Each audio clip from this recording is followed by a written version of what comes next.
वंश और division history का प्रेम से स्पेशल मध्यकालीन भारत पर मुगलों का आक्रमण।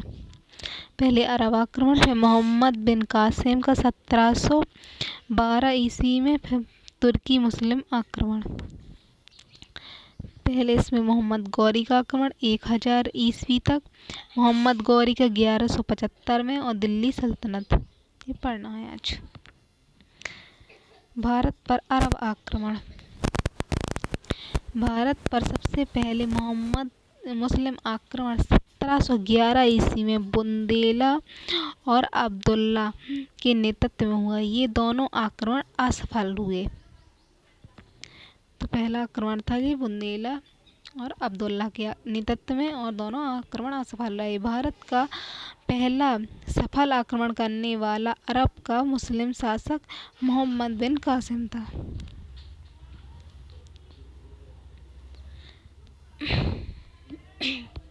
इसने 1712 ईस्वी में रावर के युद्ध में सिंध के राजा दाहिर को पराजित किया। तो रावर के युद्ध में सिंध के राजा दाहिर को पराजित किया। राजा दाहिर चच वंश के थे। उस समय सिंध की राजधानी ब्राह्मणवाद या आरोह थी। तो सिंध की राजधानी ब्राह्मणवाद आरोह थी। अरबों ने सिंध विजय का प्रमाण चचनामा या फहनामा ग्रंथ से मिलता है। तो अरबों का जो विजय है उसका प्रमाण चचनामा या फहनामा से मिलता है, जिसकी रचना अली अहमद ने की। तो अली अहमद ने की है इसकी रचना। इस पुस्तक की अरबी भाषा में रचना अबुल मुआसिर ने की है।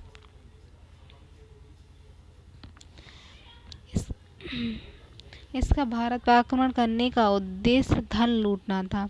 तो भारत पर आक्रमण करने का उद्देश्य धन लूटना और इस्लाम धर्म का प्रचार प्रसार करना था, ना कि राज्य विस्तार करना। मोहम्मद बिन कासिम ने 1713 ईस्वी में मुल्तान को जीत लिया, और यहाँ से उसने इतना अधिक सोने का भंडार मिला कि मुल्तान को इतिहास में स्वर्ण नगरी कहा जाने लगा। इसने जीते हुए क्षेत्र की राजधानी अल मसूरा को बनाया।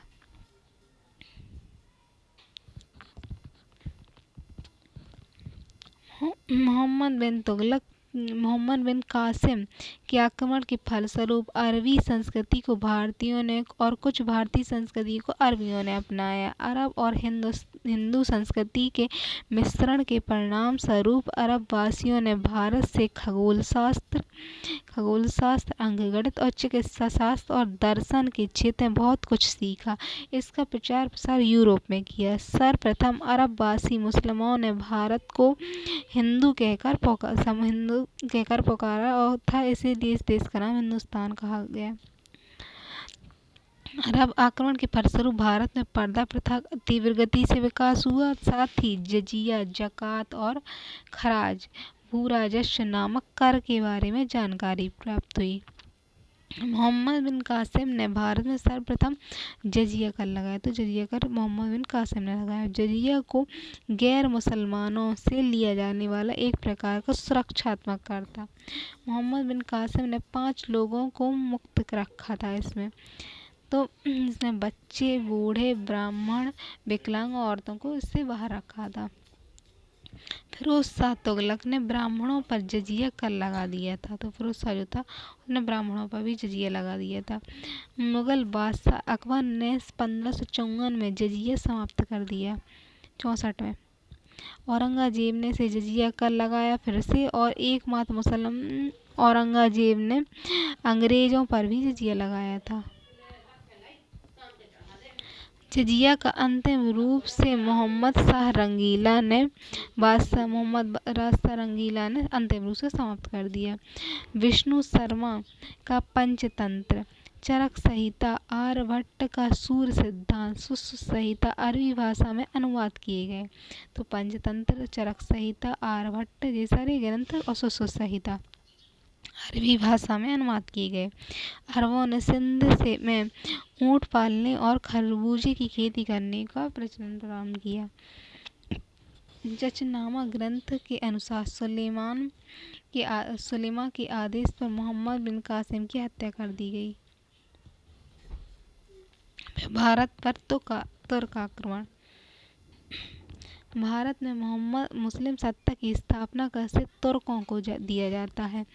तुर्क चीन की उत्तर पश्चिमी सीमा, तो तुर्क जो है चीन की उत्तरी और पश्चिमी सीमा पर निवास करने वाले लड़ाकू बर्बर जाति थी, जो उमैया वंश के शासकों के संपर्क में आने के बाद इस्लाम धर्म को अपना लिया था उन्होंने। उनका उद्देश्य विशाल मुस्लिम साम्राज्य की स्थापना करना था। इनका उद्देश्य विशाल मुस्लिम साम्राज्य की स्थापना करना था। अल्पतकीन अफगान प्रदेश में गजनवी साम्राज्य की स्थापना की। अल्पतकीन ने अफगान के क्षेत्र में गजनवी साम्राज्य की स्थापना की। भारत का पहला तुर्क आक्रमण सुबुद्दीन था। सुबुद्दीन ने पहला आक्रमण किया। सुबुद्दीन अल्पतकीन का गुलाम था। सुबुद्दीन कौन था? तो अल्पतकीन का गुलाम था और ये बाद में अल्पतकीन का दामाद बन गया था। 986 ईस्वी में हिंदू शाही वंश के शासक जयपाल को पेशावर में पराजित किया था इसने, सुबुद्दीन ने। फिर मोहम्मद गजनवी, तो सुबुद्दीन का पुत्र मोहम्मद गजनवी था और जो अफगान के गजनी का रहने वाला था। मोहम्मद गजनी 1998 में गद्दी पर बैठा था। इसने 1100 ईस्वी से 1027 ईस्वी के बीच 17 बार आक्रमण किया, तो मोहम्मद गजनी ने किया था, गजनवी। इसने मध्य एशिया में एक बड़े साम्राज्य की स्थापना के लिए धन प्राप्त करने के उद्देश्य से भारत में आक्रमण किया था। तो मध्य एशिया में से अपना साम्राज्य विस्तार करना था। 1001 ईस्वी में पंजाब के हिंदू शाही वंश के ऊपर आक्रमण किया और उस समय इसकी राजधानी वैदेही थी। इस समय यहाँ के शासक जयपाल थे। जयपाल एकमात्र शासक था जिसके पराजित होने पर हत्या कर दी गई थी। जयपाल था एकमात्र शासक जो पराजित होने पर आत्महत्या इसने कर ली थी, जयपाल ने। इसे पुनः 108 ईस्वी में नागरकोट पर हमला किया और ज्वालामुखी मंदिर को तोड़कर अवशेषों को गजनी ले जाकर मस्जिदों की सीढ़ियों पर फेंक दिया था। महमूद गजनी को बूत सिकंद यानी मूर्ति भंजक कहा जाता है। भारत में महमूद गजनी का सबसे महत्वपूर्ण अभियान 1025 और से 1026 में सोमनाथ मंदिर ने गुजरात सौराष्ट्र प्रांत पर आक्रमण किया। उस तो 1025-26 में था। इस समय वहां का शासक भीम प्रथम था। इस युद्ध में 50,000 से अधिक लोग मारे गए। मोहम्मद इस मंदिर में पूर्णतः नष्ट कर दिया था। इसकी कुल संपत्ति को लेकर सिंध के रेगिस्तान से वापस लौट गया। 1027 ईस्वी में जाटों का विद्रोह हुआ और अपना अंतिम आक्रमण और उसमें पराजित कर दिया गया, क्योंकि सोमनाथ को लूटकर वापस जाते समय महमूद को जाटों ने क्षति पहुंचाई थी। तो महमूद गजनवी का सेनापति अयाज सुल्तान था। वह फारूकी, उत्वी, फिरदौसी, अल-बरूनी जैसे विद्वान गजनी के दरबार में रहते थे। तो गजनी के दरबार में जो है फारूकी, उत्वी, फिरदौसी और अल-बरूनी विद्वान रहते थे। उत्वी ने किताब-उल-यामनी की रचना की थी। उत्वी ने किताब-उल-यामनी। फिरदौसी ने शाहनामा लिखा था। उत्वी ने किताब-उल-यामनी, फिरदौसी ने शाहनामा लिखा, जबकि अल-बरूनी ने किताब-उल-हिंद लिखी थी। तब अल-बरूनी ने किताब-उल-हिंद। अल-बरूनी इतिहासकार, दार्शनिक, संगीतज्ञ, इसका वास्तविक नाम अबू रेहान मोहम्मद बिन अहमद था। चांदी के सिक्कों पर संस्कृत मुद्रा लेख गजनवी ने प्रारंभ किए। संस्कृत मुद्रा लेख तो गजनवी ने प्रारंभ किए थे, जिसकी एक तरफ अरबी भाषा, दूसरी तरफ संस्कृत भाषा का प्रयोग है। मोहम्मद गजनी को बगदाद के खलीफा अल-अकादिया बिल्लाह ने सुल्तान कहकर संबोधित किया। तो मोहम्मद गजनी को बगदाद के खलीफा ने अल अकादिया बिल्लाह की संबोधित किया। खलीफा ने इसको यामुन उद दौला या यामिन उद बिलाह की उपाधि से सम्मानित किया। 1030 में महमूद गजनवी का असंयोग रोग मलेरिया से मृत्यु हो गई। फिर तुर्क आक्रमण का दूसरा चरण गौरी। तो एक जनजाति जो अफगानिस्तान के क्षेत्र की थी, ये भी अफगानिस्तान के क्षेत्र की थी। इसके दूसरे चरण का नेतृत्व मोहम्मद गौरी ने किया। इसका पूरा नाम मोहम्मद गौरी मुइनुद्दीन मोहम्मद बिन साम या सियाबुद्दीन था। गौर वंश का मोहम्मद भी कहा जाता है। 1173 ईस्वी में मोहम्मद गौरी गौर प्रदेश पर शासक बना और उसने 1175 ईस्वी में मुल्तान सिंध पर आक्रमण किया। तो मुल्तान पर आक्रमण और सिंध पे 1178 ईस्वी में उसने पाटन गुजरात पर आक्रमण किया, किंतु वहां के शासक भीम द्वितीय ने माउंट आबू पर उसकी बुरी तरह से पराजित कर दिया। यह तुर्क आक्रमणकारियों की पहली पराजय थी।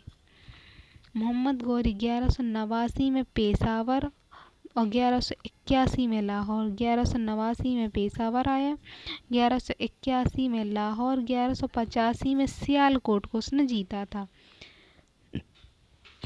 मोहम्मद गौरी लाहौर व उसके आसपास के क्षेत्र को जीत लिया और इसने लाहौर को केंद्र बनाया था। इसने पंजाब के भटिंडा पर जब आक्रमण किया तो पृथ्वीराज चौहान तृतीय से इसका विवाद हो गया। 1191 के तराइन के प्रथम युद्ध में पृथ्वीराज चौहान तृतीय ने इसे गौरी को पराजित किया। 1192 में तराइन के द्वितीय युद्ध में मोहम्मद गौरी ने जयचंद के सहयोग से पृथ्वीराज चौहान को पराजित कर दिया और उसकी हत्या कर दी। महमूद गजनवी का सेनापति मलिक आज सुल्तान था। इतिहासकार B.S. स्मिथ ने कहा है कि तराइन का द्वितीय युद्ध एक निर्णायक युद्ध साबित हुआ, जिसने भारत और मुस्लिमों की आधारभूत सफलता सुनिश्चित कर दी। बाद में होने वाले आक्रमण मात्र परिणाम थे। इतिहास के युद्ध में बाद में गौरी ने मेरठ, अलीगढ़ पर अधिकार किया और दिल्ली को अपनी राजधानी बनाया। 1194 में चंद्रवार के युद्ध में फिरोजाबाद में गढ़वाल शासक जयचंद्र को भी उसने पराजित कर दिया। मोहम्मद गौरी का गुलाम था कुतुबुद्दीन ऐबक का सेनापति बख्तियार खिलजी। 1198 में नालंदा विश्वविद्यालय को ध्वस्त कर दिया। बिहार शरीफ नामक शहर बसाया था। 1205 में गौरी ने अपना अंतिम अभियान पंजाब के खोखर जाति के विरुद्ध किया। अंतिम अध्ययन 1205 में मोहम्मद गौरी का सेनापति मोहम्मद बिन बख्तियार खिलजी गौरी का सेनापति था, जो मोहम्मद बख्तियार खिलजी ने 1203 में बिहार विजय की और 1204 और 5 में बंगाल। तो बिहार विजय की इसने, बंगाल विजय की। 1206 में असम पर भी आक्रमण किया। गौरी के समय सिक्कों पर हिंदू देवी का अंकन मिलता है। मोहम्मद गौरी के साथ प्रथम चिश्ती संत मोइनुद्दीन चिश्ती भारत में आए थे। तो मोइनुद्दीन चिश्ती इसके समय भारत आए थे, जिन्होंने भारत में चिश्ती समुदाय की स्थापना की। मोहम्मद गौरी के कोई पुत्र नहीं था। इसे जयचंद को पराजित करने के बाद गौरी द्वारा भारत के जीते गए प्रदेशों को कुतुबुद्दीन ऐबक को सौंप दिया और वापस गजनी लौट गया। गौरी ने कुतुबुद्दीन ऐबक को प्रथम अख्ता प्रदान किया।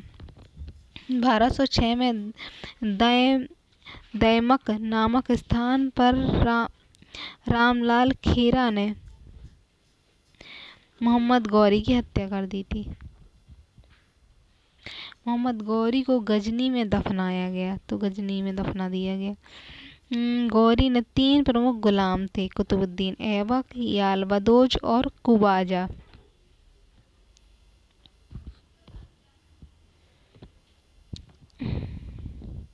भारत में प्रथम मुस्लिम आक्रमणकारी था मोहम्मद बिन कासिम। मोहम्मद बिन कासिम के नेतृत्व में सिंध पर किस वर्ष आक्रमण हुआ? तो 711 से 12 ईस्वी में। अरब आक्रमण के समय सिंध का किसका शासक था? तो दाहिर का। गैर मुसलमानों की भूमि भूमि को क्या कहा जाता है? तो दर उल हर्ब। मोहम्मद बिन कासिम नात्यान मंदिर का विध्वंस किया और किस क्षेत्र में? तो मुल्तान के क्षेत्र में। इस्लामी आचार विचार कानूनों क्या कहा जाता है? तो शरीयत कहा जाता है। मोहम्मद गजनवी के आक्रमण के समय चालुक्यों की बैगी शाखा का शासन कौन था? तो शक्तिवर्मा प्रथम था। गजनी राजवंश का संस्थापक था? तो अल्पतगीन ने गजनी संस्थापक वंश किया। मोहम्मद गजनवी के पिता का नाम सुख्तगीन था। मोहम्मद गजनवी ने सोमनाथ मंदिर पर आक्रमण किया। तो 1025 में सोमनाथ पर आक्रमण किया गजनवी ने। गजनवी का अंतिम आक्रमण किसके? तो जाटों के विरुद्ध था। गजनवी का दरबारी इतिहासकार उत्तवी था। गजनवी के साथ भारत आने वाले प्रसिद्ध विद्वान इतिहासकार? तो गजनवी के साथ इतिहासकार अल-बरूनी आए थे। पुराणों का अध्ययन करने वाला प्रथम मुसलमान था अल-बरूनी। गौरी ने जयचंद को पराजित चंदवार के युद्ध में 1194 में पराजित कर दिया था। गौरी को प्रथम पराजय मिली तो भीम द्वितीय से मूलराज द्वितीय से मिली थी। बाद में गौरी ने प्रथम अराजकता अख्ता प्रदान किया। अख्ता तो कुतुबुद्दीन ऐबक को प्रदान किया। किस तुर्क ने लूटमार की नीति को छोड़कर भारत में स्थायी राजनीतिक स्थापना की नींव डाली? तो कुतुबुद्दीन ऐबक। कुतुबुद्दीन ऐबक स्थायी रूप से रहने की बात सोची उसने। गजनवी के भारत अभियान के समय कश्मीर पर किस वंश का शासक था? तो लाहौर वंश का शासक था। लोहार वंश का। 8वीं शताब्दी के मध्य दिल्ली नगर की नींव किस शासक ने रखी? तो तोमर शासक आनंदपाल ने। मोहम्मद गजनवी ने भारत में अपना अंतिम अभियान 1027 ईस्वी में किया। और किसके विरुद्ध? तो गुजरात के जाटों के विरुद्ध। बगदाद के खलीफा मोहम्मद शाह ने इस्लाम के रक्षक के रूप में कौन सी उपाधि दी? तो अमीन उल मिल्लत। सुल्तान खुसरो किस साम्राज्य का अंतिम शासक था? तो गजनी साम्राज्य का अंतिम शासक था। 1175 ईस्वी से 1206 ईस्वी तक भारत पर किस विदेशी शासक ने लगातार आक्रमण किए? तो शहाबुद्दीन मोहम्मद गौरी ने, क्योंकि उसके समय था जो गौरी का। फिर आबू पर्वत के निकट 1178 ईस्वी में मोहम्मद गौरी को पराजित किया था। तो मूलराज ने। गौरी के आक्रमण के समय अल हिंदवाड़ा का शासक भीमदेव था।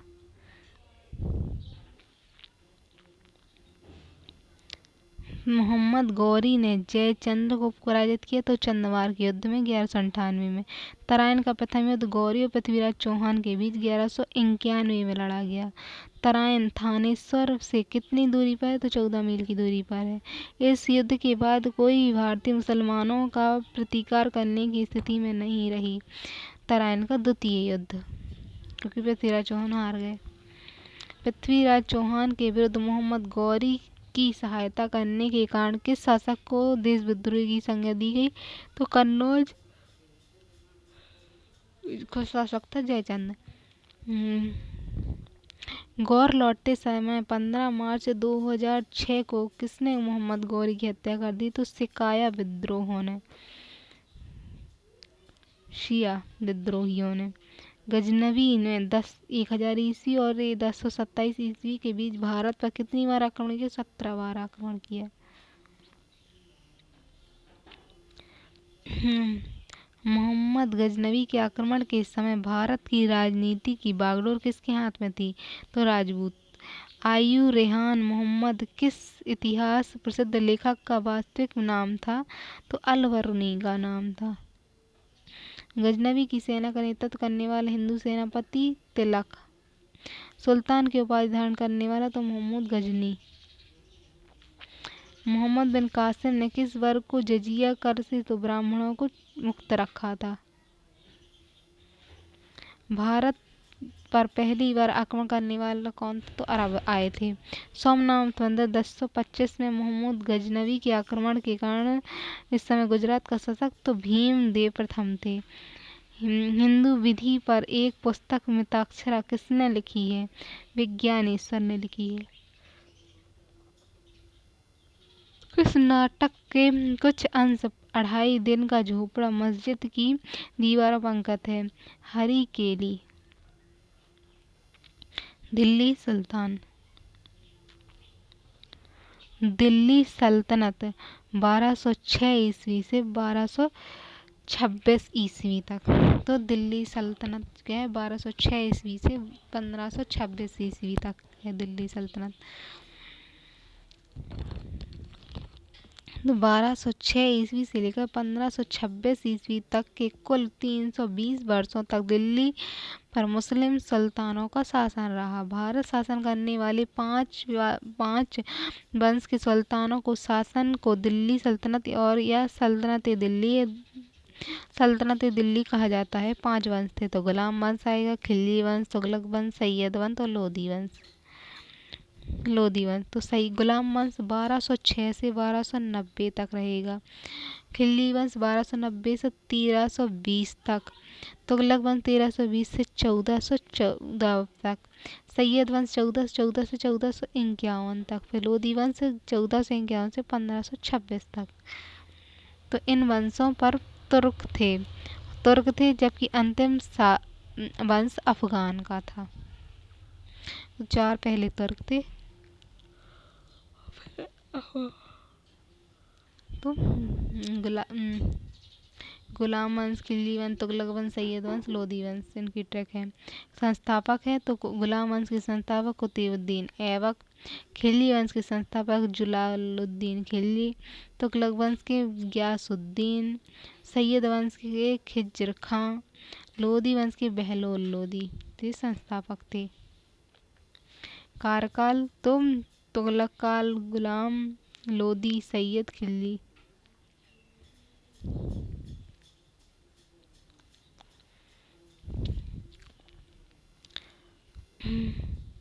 गुलाम वंश सबसे पहला पढ़ेंगे इसमें। गुलाम वंश 1206 ईस्वी से 1290 ईस्वी तक। इस वंश को गुलाम वंश इसलिए कहते हैं क्योंकि इसके संस्थापक कुतुबुद्दीन ऐबक गौरी के गुलाम थे। इस वंश की दरबारी भाषा फारसी थी। इस वंश की सबसे प्रमुख भाषा थी। फिर इस वंश में इलवरी, ममलूक या दास कहते तो इलवरी, मामलूक और दास का वंश कहते हैं गुलाम वंश को, इलवरी, मामलूक। इस वंश का प्रथम शासक कुतुबुद्दीन ऐबक था। गुलाम वंश का प्रमुख शासक तो जो शासक हुए हैं उनमें कौन कौन थे? कुतुबुद्दीन ऐबक था, कुतुबी वंश का। फिर आराम शाह होगा, इल्तुतमिश, फिर सुकुनुद्दीन, रजिया, बहराम शाह, अलाउद्दीन, मसूद शाह, नसीरुद्दीन शाह, बलबन, कैकुबार और क्यूमानसू ये सारे इसके राजा बनेंगे। पहला है कुतुबुद्दीन ऐबक 1206 से 1210 तक रहेगा जी। 4 वर्षों तक। मोहम्मद गौरी ने 3 प्रमुख गुलामों में से एक था कुतुबुद्दीन ऐबक। मोहम्मद गौरी की मृत्यु के बाद स्वयं को लाहौर का इसने शासक घोषित किया और दिल्ली का प्रथम मुस्लिम कुतुबुद्दीन ऐबक था।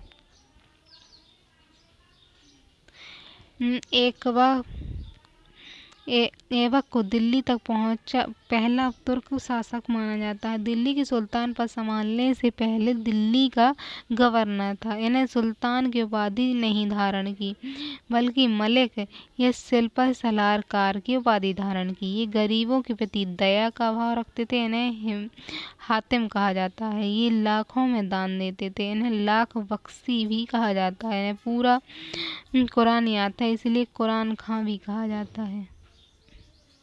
इनके दरबार में मिन्हाजुस्सिराज रहते थे। कुतुबुद्दीन ऐबक के दरबार में रहते मिन्हाजुस्सिराज। इन्होंने तबकात नासिरी पुस्तक लिखी है। तबकात नासिरी किसने लिखी? तो मिन्हाजुस्सिराज ने।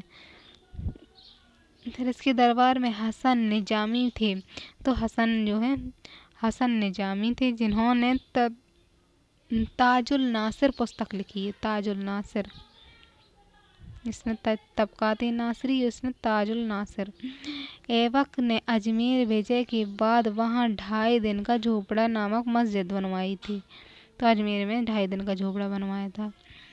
ऐसा माना जाता है कि यह संस्कृत विद्यालय के स्थान पर बनवाया गया था। ऐबक ने दिल्ली में कुतुबुल इस्लाम मस्जिद बनाई, तो कुतुबुल इस्लाम मस्जिद बनवाई थी, जिसके प्रांगण में लौह स्तंभ है। चंद्रगुप्त द्वितीय की स्मृति का है, तो चंद्रगुप्त द्वितीय है जो उनकी स्मृति का है ये लौह स्तंभ। और कुतुब मीनार के है दिल्ली में, कुतुबुल इस्लाम मस्जिद बनवाई। इंडो इस्लामिक कला का सबसे पहला उदाहरण कुतुब इस्लाम मस्जिद में मिलता है, तो कुतुबुल इस्लाम मस्जिद बनवाई थी इन्होंने। यह भारत की पहली मस्जिद थी।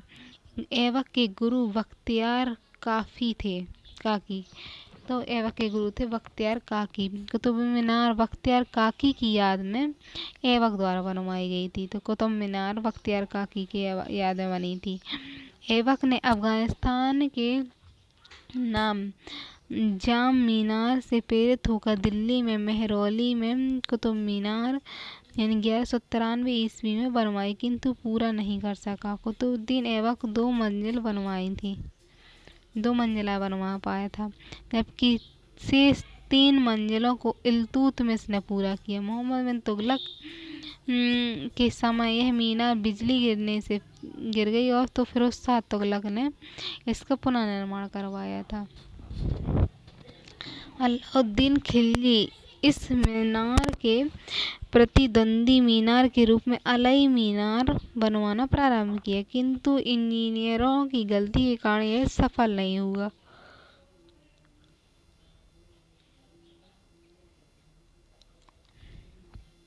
अलाउद्दीन खिलजी ने कुतुबुल इस्लाम मस्जिद के प्रवेश द्वार के रूप में अलई दरवाज़ा बनवाया था, तो अलई दरवाज़ा बस बनवा दिया फिर उसने खिलजी ने। 1210 ईस्वी में लाहौर के चौगान यानी पोलो खेलते समय घोड़े से गिरने पर कुतुबुद्दीन ऐबक की मौत हो गई। ऐबक का सेनापति बख्तियार खिलजी था। ऐबक का मकबरा लाहौर में है, तो ऐबक ने अपनी राजधानी लाहौर को बनाया। ऐबक का अर्थ चंद्रमा का देवता होता है। ऐबक ने घुड़सवारी और धनुर्विद्या अब्दुल अजीज कूफी द्वारा सिखाया गया था। फिर आराम साहब 1210 ईस्वी से 1211 ईस्वी तक, 1210 से 1211 ईस्वी। यह ऐबक का उत्तराधिकारी था, किंतु अयोग्य था। 1212 ईस्वी में इल्तुतमिश ने उसे हटाकर खुद शासक बन गया, तो इल्तुतमिश खुद शासक बन गया था आराम साहब को हटा के। यह मात्र 8 महीने का शासक था। इसकी हत्या इल्तुतमिश द्वारा कर दी गई थी। फिर शमसी वंश यानी इल्तुतमिश आया। तो इल्तुतमिश 1211 से 1236 रहेगा। गुलामों का गुलाम कहते हैं, ऐबक का गुलाम था, और कुतुबुद्दीन ऐबक के गौरी का गुलाम था। तो यह 1211 ईस्वी में गद्दी पर बैठा। बचपन का नाम अल्तमस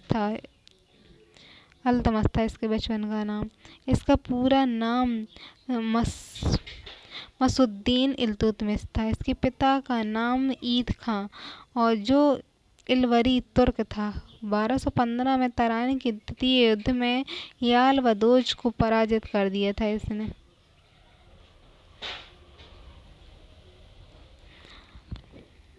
इसने सुल्तानों की उपाधि धारण की तथा अपने नाम का खुतबा पढ़वाया। शासक बनने से पहले यह बदायूं यानी यूपी का सूबेदार था। इसने अपनी राजधानी लाहौर से दिल्ली को बनाया, और इसने दिल्ली को राजधानी बनाया, लाहौर को नहीं बनाया। लाहौर से अब दिल्ली को राजधानी बनाई गई। इस शासक बनने के लिए खलीफा उल मसूतिया बिल्लाह से खिल्लत हासिल की, चांदी का टंका और तांबे के जीतल प्रारंभ किए। मोहम्मद इल्तुतमिश को गुम्मद तथा मकबरे निर्माण का जनक कहा जाता है। तो गुम्मद इसने बनवाई इल्तुतमिश से और मकबरे का निर्माण करवाया। इल्तुतमिश ने अपने पुत्र नसीरुद्दीन महमूद का मकबरा सुल्तानगढ़ी में बनवाया। इल्तुतमिश ने न्याय मांगने के लिए लाल वस्त्र पहनने की परंपरा चलाई। तो लाल वस्त्र पहन के न्याय मांगे। इल्तुतमिश वेतन के बदले भूमि दिया जाने का एकता व्यवस्था कहते हैं। फिर 40 तुर्क सरदारों का एक सलाहकार परिषद बना। 40 जो तुर्क सरदार थे उनकी एक सलाहकार परिषद बनाई, जिससे तुकायक चहलगाम ये चालीसा दल कहते हैं। इसके समय जियामुद्दीन मांगवरनी पीछा करते हुए चंगेज खां दिल्ली को सीमा तक पहुंच गया था। तो दिल्ली तक पहुंच गया था चंगेज खां, सीमा तक पहुंच गया। अतः इल्तुतमिश ने जियाउद्दीन को अपनी शरण में ले लिया। इल्तुतमिश कुछ इस्लामिक पद्धतियों का वास्तविक संस्थापक कहते हैं। तो इल्तुतमिश जो है कुछ शक्तियों का वास्तविक संस्थापक था, वास्तविक संस्थापक कहते हैं, और इसे गुलामों का गुलाम भी कहते हैं।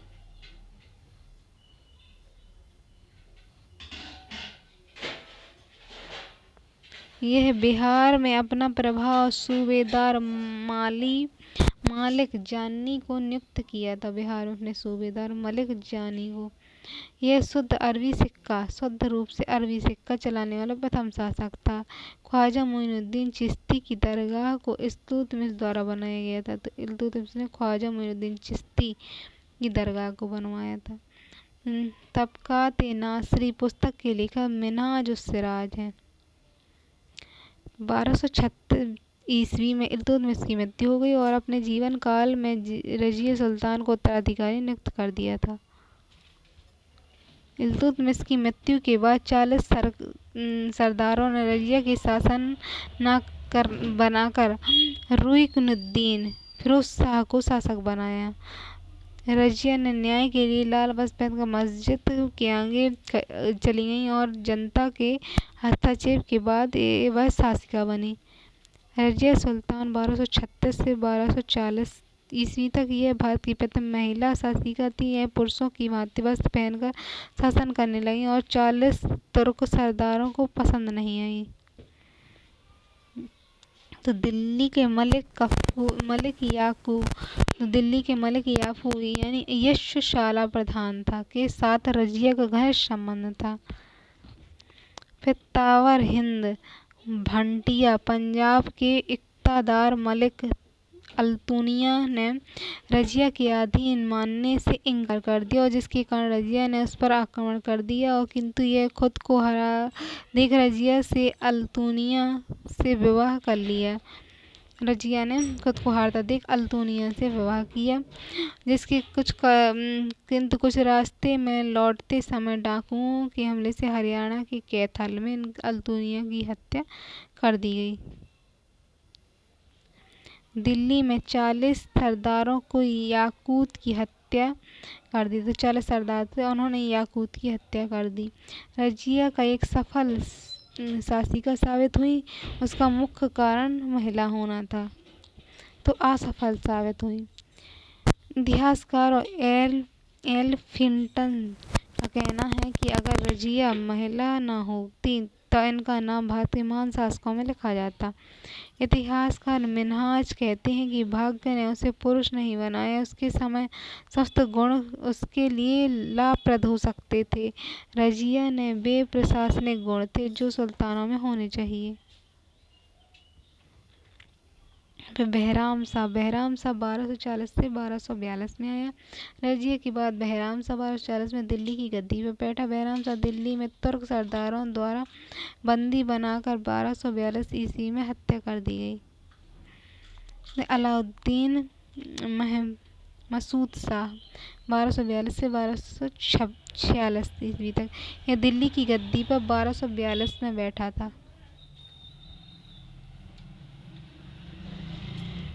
ये सिक्कों पर बगदाद के अंतिम खलीफा का नाम सर्वप्रथम अंकित करवाया। तो सिक्कों बगदाद के खलीफा का नाम अंकित कराया। ये अपने अमीर हाजिब गियासुद्दीन बलबन को नियुक्त इसने बलबन को नियुक्त किया था। बलबन के षड्यंत्र के द्वारा 1246 में अलाउद्दीन मसूद शाह को सुल्तान के पद से हटाकर नसीरुद्दीन महमूद को बैठाया गया। नसीरुद्दीन 1246 से 1266 ईस्वी तक रहेगा। यह एक मितव्ययी यानी कम खर्च वाला शासक था। नसीरुद्दीन टोपी सिलवाकर अपना जीवन यापन करता था। इसके द्वारा गांव को चालीसा दल के स्थान दिया गया। ये गुलाम था। इसने बलबन से उल्लू खां की उपाधि धारण की। बलबन को उल्लू खां की उपाधि दी। इसके समय बलबन की शक्तियां बहुत बढ़ गई थी और इसकी मृत्यु 1265 ईस्वी में हुई। उसके बाद उत्तराधिकारी गियासुद्दीन बलबन बना। दिल्ली की गद्दी पर 1246 में बैठा और नसीरुद्दीन का मकबरा सुल्तानगढ़ी में है। बलबन तो 1266 से 1286 ईस्वी में आया। यह ईरान का रहने वाला था। इसका पूरा नाम गियासुद्दीन बलबन था। दिल्ली के सुल्तान का पद संभालने से पहले बलबन नसीरुद्दीन सुल्तान का प्रधानमंत्री था। रजिया सुल्तान के समय बलबन अमीर ए शिकार के पद पर था। तो रजिया सुल्तान के समय क्या है? बलबन अमीर शिकार के पद पर था। दिल्ली के सुल्तान पद संभालने से पहले बलबन को मसूद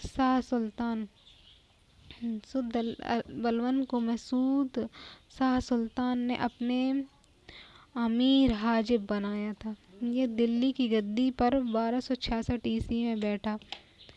इसने सजदा यानी घुटनों पर बैठकर शीश नवाना और पैगौस यानी पाँव को चूमना जैसी ईरानी पद्धतियों को भारत में लागू किया। इसने नौरोजा त्योहार यानी फारसी में नौरोजा त्योहार प्रारंभ किया था। इसके राजा के राजत्व सिद्धांत को लागू किया। इसने कहा कि राजा ईश्वर का प्रतिनिधि अच्छा होता है। इसे रक्त एवं लौ की नीति अपनाई अर्थात आक्रमणकारी नीतियों को अपनाया था बलबन ने चालीसा दल को समाप्त कर दिया। बलबन ने यूपी के गुण मुक्तेश्वर में एक मस्जिद बनवाई और नसीरुद्दीन महमूद ने बलबन को उल्लू खां की उपाधि दी थी। यहाँ अपने दरबार का गठन फारसी पद्धति से किया था।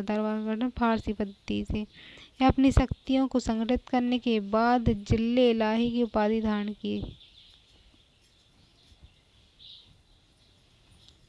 बलबन ने स्वयं को नायब ई खुदाई कहा है।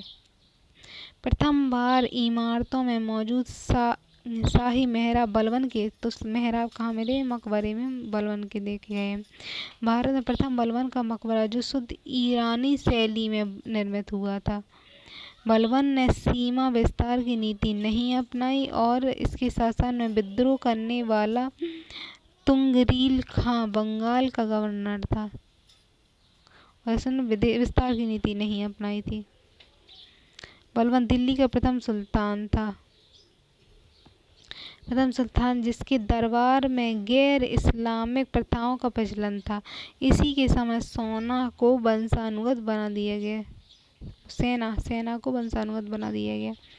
इसने दीवान-ए-अर्ज नामक सैन्य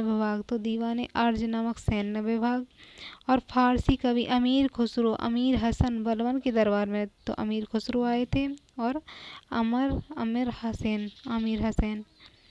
1286 ईस्वी में फिरोज शाह ने इसकी हत्या कर दी जिसे जलालुद्दीन खिलजी भी कहते थे। तो फिरोज शाह ने इसकी हत्या कर दी। अगला शासक कैकुबार बना। ये अयोग्य शासक था। इसने 1 वर्ष तक शासन किया। कैकुबार 1287 ईस्वी से 1290 ईस्वी तक बैठेगा। ये दिल्ली की गद्दी पर 1287 ईस्वी में बैठा और मोइनुद्दीन की उपाधि धारण की। सेनापति का नाम जलालुद्दीन फिरोज खिलजी था। जलालुद्दीन फिरोज खिलजी द्वारा इसकी हत्या उसके यमुना नदी के में फेंक दिया, तो इसकी हत्या कर दी गई थी।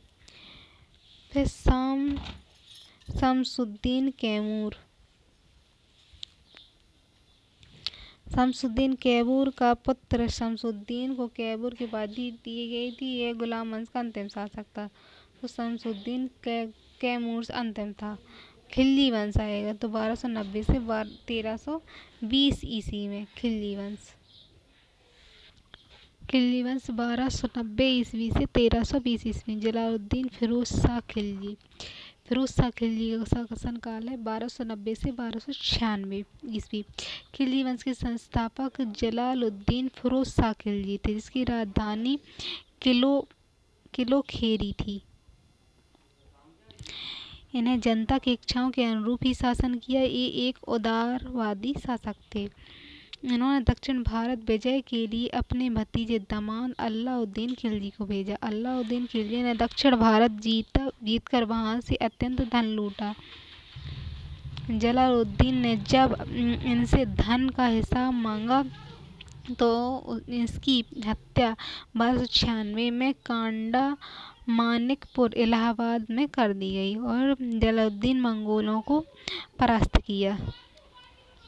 फिर अलाउद्दीन खिलजी, तो जलालुद्दीन ने मंगोलों को भी परास्त किया था। अलाउद्दीन खिलजी 1296 से 1316 ईस्वी तक। इसके बचपन का नाम अली या गुरसप्पा था। इसका राज्याभिषेक बलबन के लाल महल में हुआ।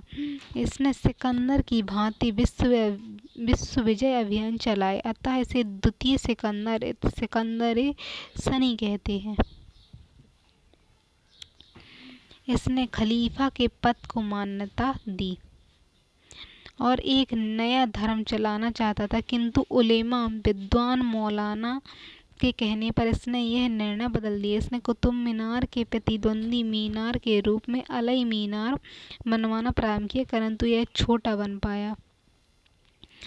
इसने कुतुबुल इस्लाम मस्जिद के प्रवेश द्वार के रूप में अलई दरवाजा यानी गेट बनवाया, जिससे मूल्य नियंत्रण के लिए बाजार प्रणाली को लाया और सार्वजनिक वितरण प्रणाली लागू की। अलाउद्दीन खिलजी ने घोड़े की पहचान के लिए घोड़ा दागने की परंपरा लागू की। इसने शासक बनने की 4 घोषणाएं की। स्थायी गुप्तचर की स्थापना, तो स्थायी गुप्तचर रखे इसने।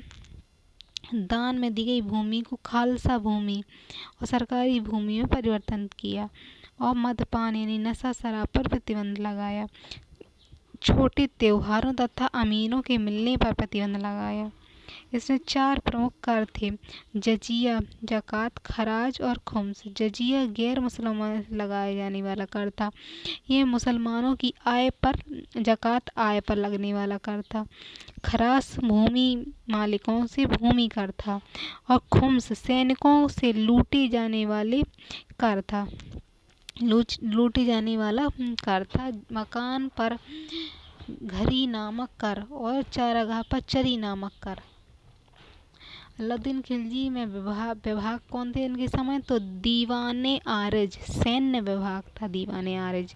दीवाने इंसा शाही आदेशों का पालन करवाना पत्राचार विभाग था। दीवाने इंसा, तो आरिज सैन्य विभाग, दीवाने इंसा आदेशों का पालन करना पत्राचार का विभाग। दीवाने वजरत या बिसारत ये वजीर का या पीएम के समान था।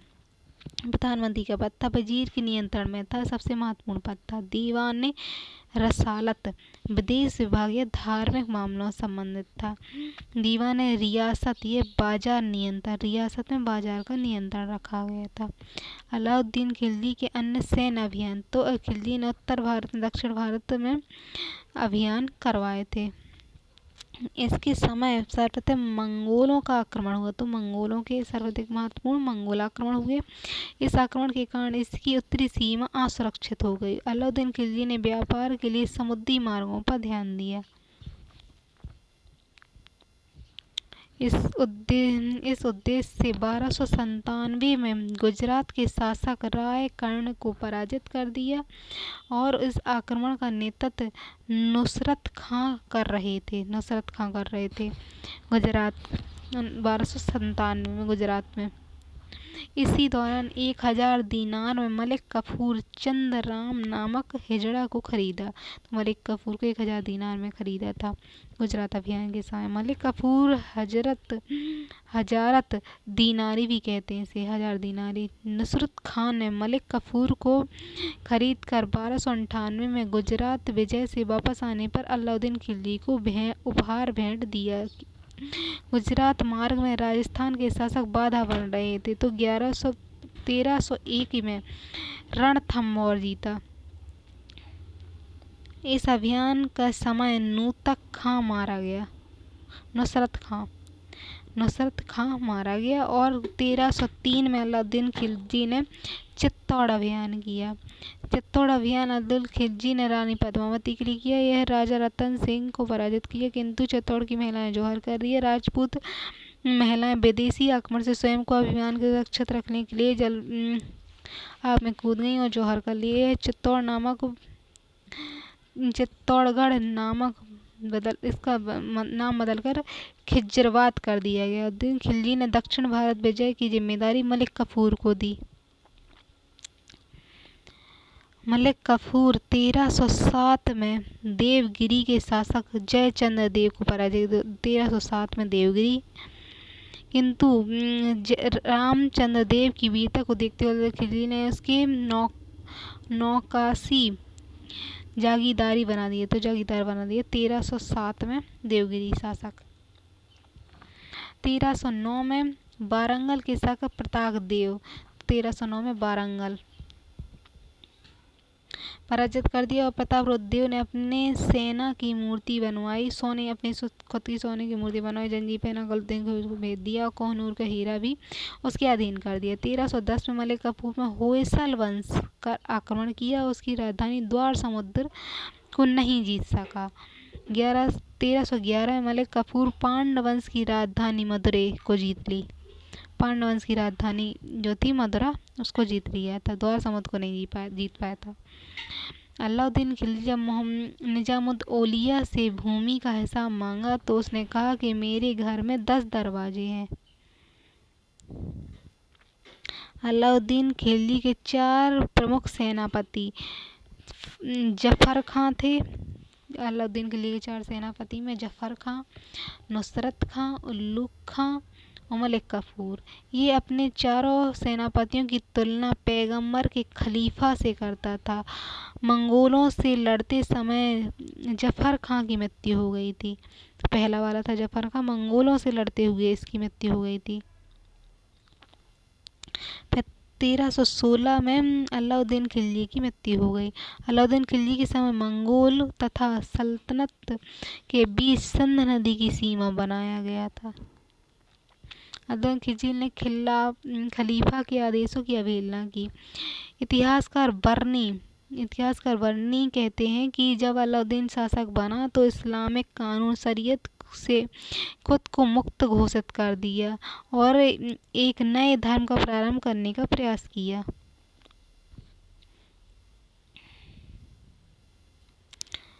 अलाउद्दीन खिलजी तुर्की कबीले का था। उसने सैनिकों के लिए वेशभूषा और सैनिकों के लिए ड्रेस बनवाई थी। इस सुल्तान का काल पहला शासक था जिसने भूमि की पौनाइश यानी माप करवाई थी। तो उसने भूमि की माप करवाई, ड्रेस चलाई थी। उसी समय आधार पर लगान कर निर्धारण किया था। इसके कुल उपज का 50% कर के रूप में निर्धारित किया था, 50% कर के रूप में लगता था। इस समय लूटे प्राप्त धन पर 80% राज्य के रूप में लिया जाता था, यानी जो लूट से आता था वो 80% राज्य में जाता था। इसके दीवान ए मुस्तखराज प्रारंभ अलाउद्दीन खिलजी ने किया, जिससे संबंधित भू राजस्व से था। कर चोरी को रोकने के लिए इसने प्रांतों के गवर्नर की शक्ति को समाप्त कर दिया।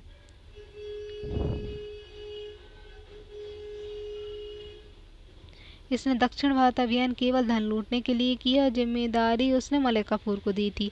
सर्वप्रथम उलेमा वर्ग के प्रभाव में स्वतंत्र होकर प्रशासन करने वाला श्रेय अलाउद्दीन को जाता है। इसके दरबार में प्रमुख विद्वान अमीर खुसरो रहते। हसन देहवी रहते थे। अपनी राजधानी श्री दिल्ली के आसपास स्थित थी। यह नगद वेतन स्थायी सेना तो नगद वेतन देता था। स्थायी सेना थी। घोड़ा दागना सैनिकों के लिए हुलिया यानी कपड़े और बाजार नियंत्रण आदि चलाए थे इसने। मंगोल से निपटने के लिए लौह और रक्त की नीति अपनाई थी। मंगोल से लड़ने के लिए इस समय राशनिंग प्रणाली लागू थी। इसके शासनकाल में सर्वाधिक मंगोल आक्रमण हुए। खिलजी के समय मंगोल आक्रमण हो रहे हैं। इसके समय दिल्ली में हाजियों का विद्रोह किया। तो दिल्ली में हाजियों द्वारा विद्रोह किया गया। इसके द्वारा दीवाने मुस्तखराज विभाग प्रारंभ किया गया जिसका संबंध वित्त विभाग से था। तो दीवाने मुस्तखराज कौन सा? वित्त विभाग। तो दीवाने मुस्तखराज। अमीर खुसरो की प्रसिद्ध पुस्तक ख्वाजा नूल और फतूह में इसे द्वितीय सिकंदर कहा गया। तो अमीर खुसरो की प्रसिद्ध पुस्तक ख्वाजा नूल और फतूह में इसे द्वितीय सिकंदर कहा गया है। यह बिना खलीफा के स्वीकृति के गद्दी पर बैठने वाला प्रथम शासक बिना खलीफा के स्वीकृति गद्दी पर बैठा था। इसके प्रमुख अधिकारी मुहत्तब सिव कहा कहता था। यह प्रथम शासक था जिसकी भूमि की वास्तविक उत्पादन पर राजस्व निर्धारित किया था। फिर सीरी का किला, हजार खम्मा महल, अलई दरवाजा और जामियत खान मस्जिद का निर्माण करवाया था। दिल्ली में बसने वाले मंगोलों को नवीन मुसलमान कहलाए। दिल्ली खिलजी शासक तुर्क थे। तो खिलजी के जो शासक थे वो तुर्क थे। इस समय सेना का गठन दशमलव प्रणाली के आधार पर किया। तो सेना का गठन दशमलव पद्धति के आधार पर इसके समय खालसा भूमि सबसे अधिक विकसित हुई जो राजा के नियंत्रण में होता था। भारत में प्रथम अवशिष्ट वास्तविक गुम्मद इसी के समय प्राप्त हुए। तो सर्वप्रथम अवशिष्ट या वास्तविक गुम्मद जो है मिले। घोड़े के नाल जैसे मेहराब का प्रथम प्रयोग इसी के दौरान की। तो मेहराब और गुम्मद का प्रयोग इसी के समय हुआ खिलजी वंश में। कुतुबुद्दीन मुबारक शाह खिलजी। तो कुतुबुद्दीन मुबारक शाह खिलजी 1316 से 1320 ईस्वी में। इसने खलीफा के पद को मान्यता नहीं दी। खलीफा का जो पद होता है उसे मान्यता नहीं दी। इसके दरबार में कभी कभी महिलाओं के वस्त्र पहनकर आ जाता था। कभी कभी निर्वस्त्र होकर आता। यह बर्नी द्वारा लिखा गया है। फिर खुसरो खान ने 1320 ईस्वी में इसकी हत्या कर दी। खिलजी वंश सेनापति मुख्यमंत्री खुसरो खान ने इसकी खिलजी वंश का सेनापति था उसने हत्या कर दी और खुद शासक बन गया था। इस प्रकार खिलजी वंश का अंत हो गया। खिलजी वंश का कार्यकाल छोटा था। खिलजी वंश के निम्नलिखित कबीले संबंधित रखते थे। नसीरुद्दीन खुसारफ शाह खुसरो। तो नसीरुद्दीन खुसारफ शाह खुसरो जो था खिलजी वंश का अंतिम शासक था। इसके पैगंबर के सेनापति की उपाधि धारण की और इस्लाम का शत्रु भी कहलाया। फिर तुगलक वंश 1320 ईस्वी से 1414 ईस्वी तक तुगलक वंश।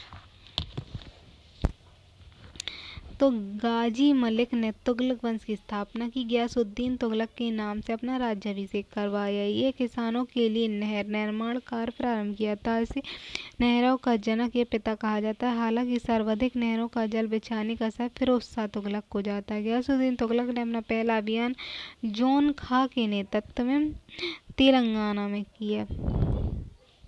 के लिए किया था। इसने पहला नेतृत्व जोन खां के नेतृत्व में। फिर जोन खां ने तेलंगाना जीतकर उसका नाम सुल्तानपुर रखा। तो तेलंगाना का नाम सुल्तानपुर रखा। इस विजय के बाद जौन खां को मोहम्मद बिन तुगलक कहा गया। गयासुद्दीन तुगलक ने खुद के नेतृत्व में बंगाल अभियान किया, किंतु बंगाल से इसे धन की प्राप्ति नहीं हुई। इसे निजामुल औलिया को संदेश भिजवाया कि मेरे दिल्ली पहुंचने पर दान में दी गई भूमि का हिसाब तैयार रखें। उसके उत्तर में निजामुल औलिया ने कहा कि हुजूर दिल्ली दूर अस्ते, यानी हुजूर दिल्ली अभी दूर है। मोहम्मद बिन तुगलक है तो उसका बेटा था, तो उसने यूपी के अफगानपुर में गयासुद्दीन तुगलक के विश्राम के लिए लकड़ी का महल बनवाया था, किंतु इस महल के गिरने से गयासुद्दीन तुगलक की 1325 ईस्वी में मृत्यु हो गई। यह गाजी की उपाधि धारण करने वाला प्रथम सुल्तान था। तो गाजी की उपाधि धारण की गयासुद्दीन ने। फिर गयासुद्दीन तुगलक पर 29 बार मंगोलों का आक्रमण हुआ। तो सबसे पहले खिलजी में हुआ था, फिर इसमें 29 बार मंगोलों का आक्रमण हुआ। दाग और हुलिया प्रथा का प्रणेता अलाउद्दीन खिलजी, यानी दाग और हुलिया का प्रणेता तो खिलजी था, तथा उसे प्रभावशाली ढंग से गयासुद्दीन तुगलक ने लागू किया था। डाक प्रणाली को पूर्णतः डाक प्रणाली किसने चलाई? तो गयासुद्दीन तुगलक ने चलाई। और इस समय डाक विभाग के अधिकारी को बरीद ए मावलिक कहा जाता है। कृषि आपदा या अकाल की स्थिति में राजस्व की छूट देने की नीति गयासुद्दीन तुगलक द्वारा अपनाई गई।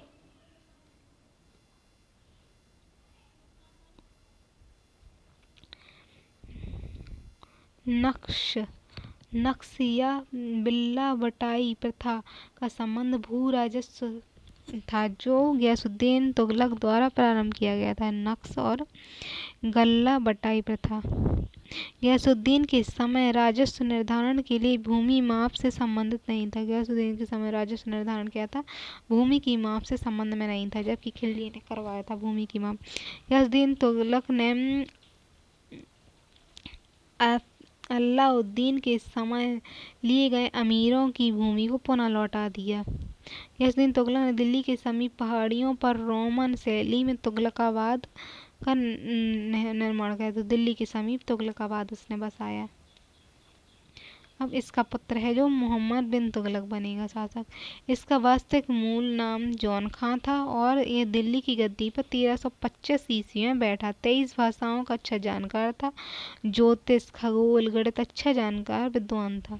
इसके बारे में सबसे इतिहास में सबसे पढ़ा लिखा शासक था।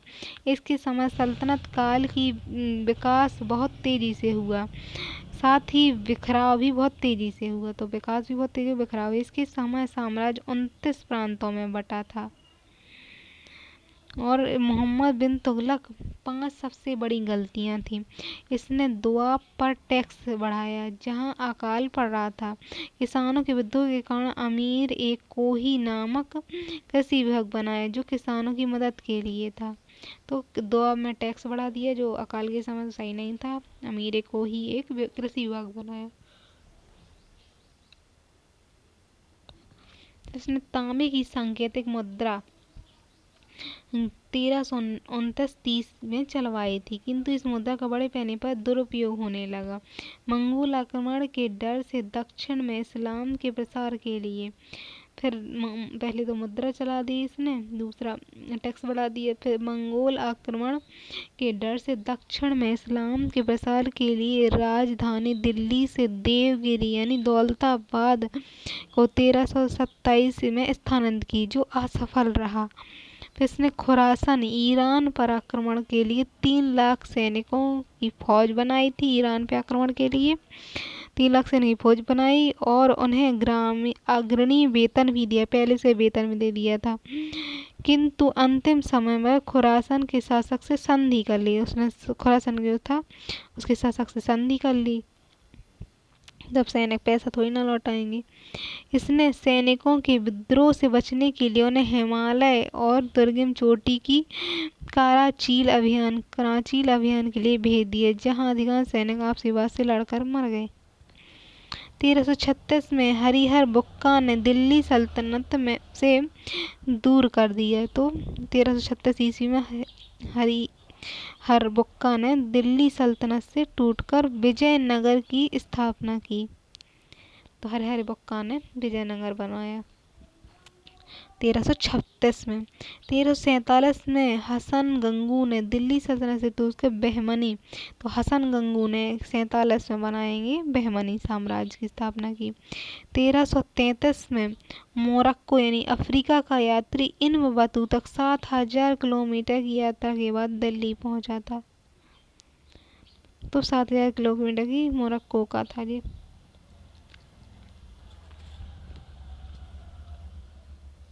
रोहिला नामक पुस्तक के लेखक इब्न बतूता हैं। तो इब्न बतूता ने रोहिला नामक पुस्तक लिखी है। मोहम्मद बिन तुगलक इस विद्वता से खुश हुए और उसे दिल्ली का काजी या जज नियुक्त किया। दिल्ली का काजी इब्न बतूता को। इब्न बतूता के कहने पर मोहम्मद बिन तुगलक ने डाक विभाग आरंभ किया।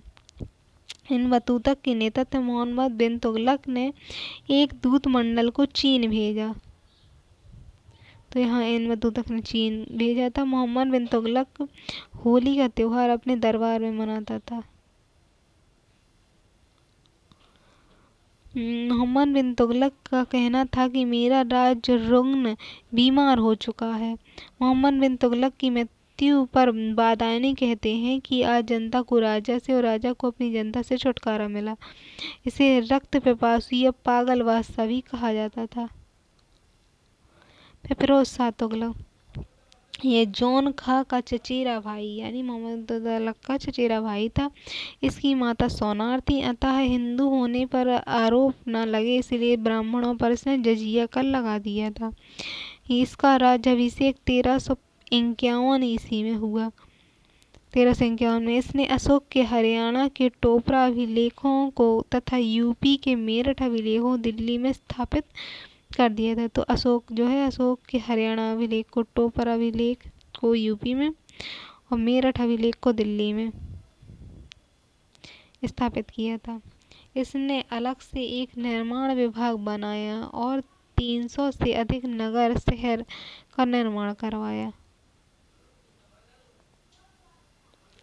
जैसे जौनपुर, फिरोजाबाद, हिसार, फिरोजाबाद और फिरोजपुर ये नगर बसवाए थे। 1200 से अधिक फलों के बगीचे लगवाए ताकि फलों की गुणवत्ता सुधार हो। तो 1200 से अधिक फलों के बगीचे, नहरों का जाल बिछाया। इसी के समय सर्वाधिक सिंचाई कर यानी टैक्स लेना प्रारंभ है। सिंचाई पर भी टैक्स लगने लगा इसके समय, फिरोज शाह के समय।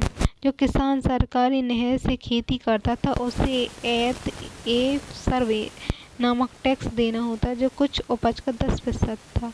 1/10 भाग देना होता था। फिरोज शाह तुगलक के दरबार में सर्वाधिक दास 1,80,000 थे।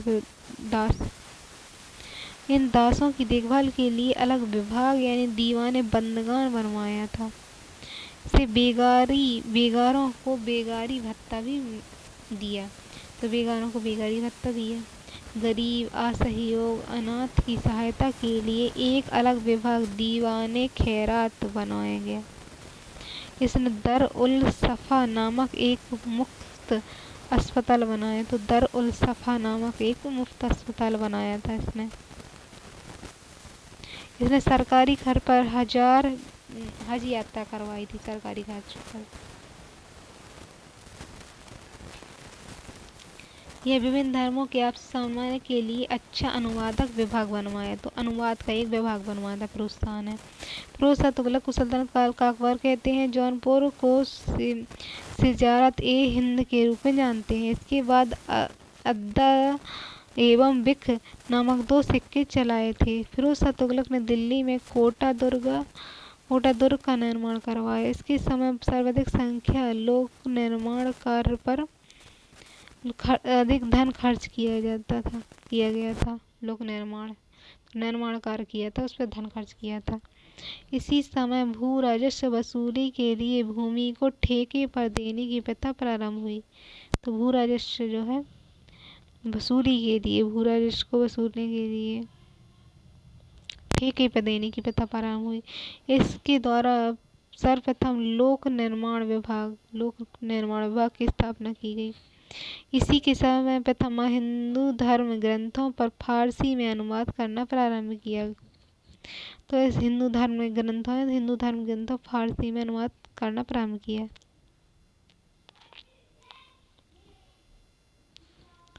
इसी के द्वारा फुतूहत ए फिरोजशाही पुस्तक लिखी गई। इसी के समय सैन्य पदों को वंशानुगत बना दिया गया।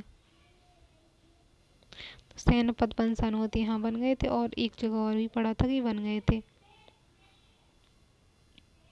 इसकी मृत्यु, फिरोज शाह की मृत्यु 1388 ईस्वी में हो गई। और फिरोज शाह तुगलक के दरबार में बरनी विद्वान फिरोज शाह के दरबार में रहते, जिन्होंने फतेह ए जहांदारी तारीख फिरोज शाही लिखी है।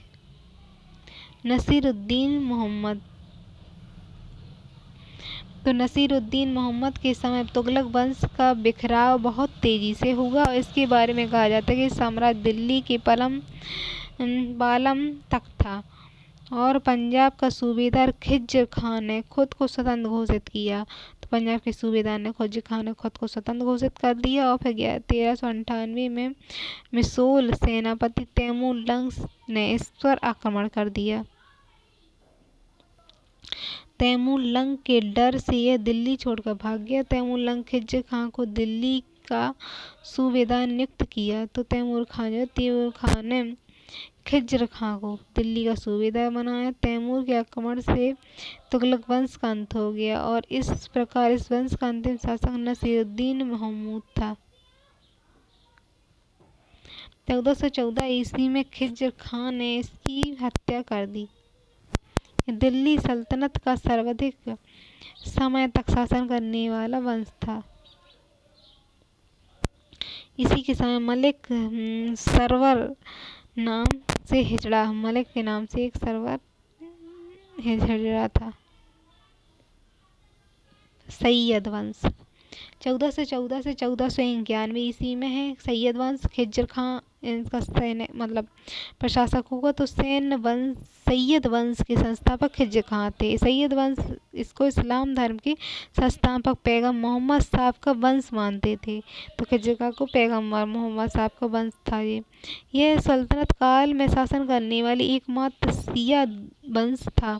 तो एकमात्र जो शासन करने वाला ये शिया वंश था, खिज्र वंश शिया वंश था।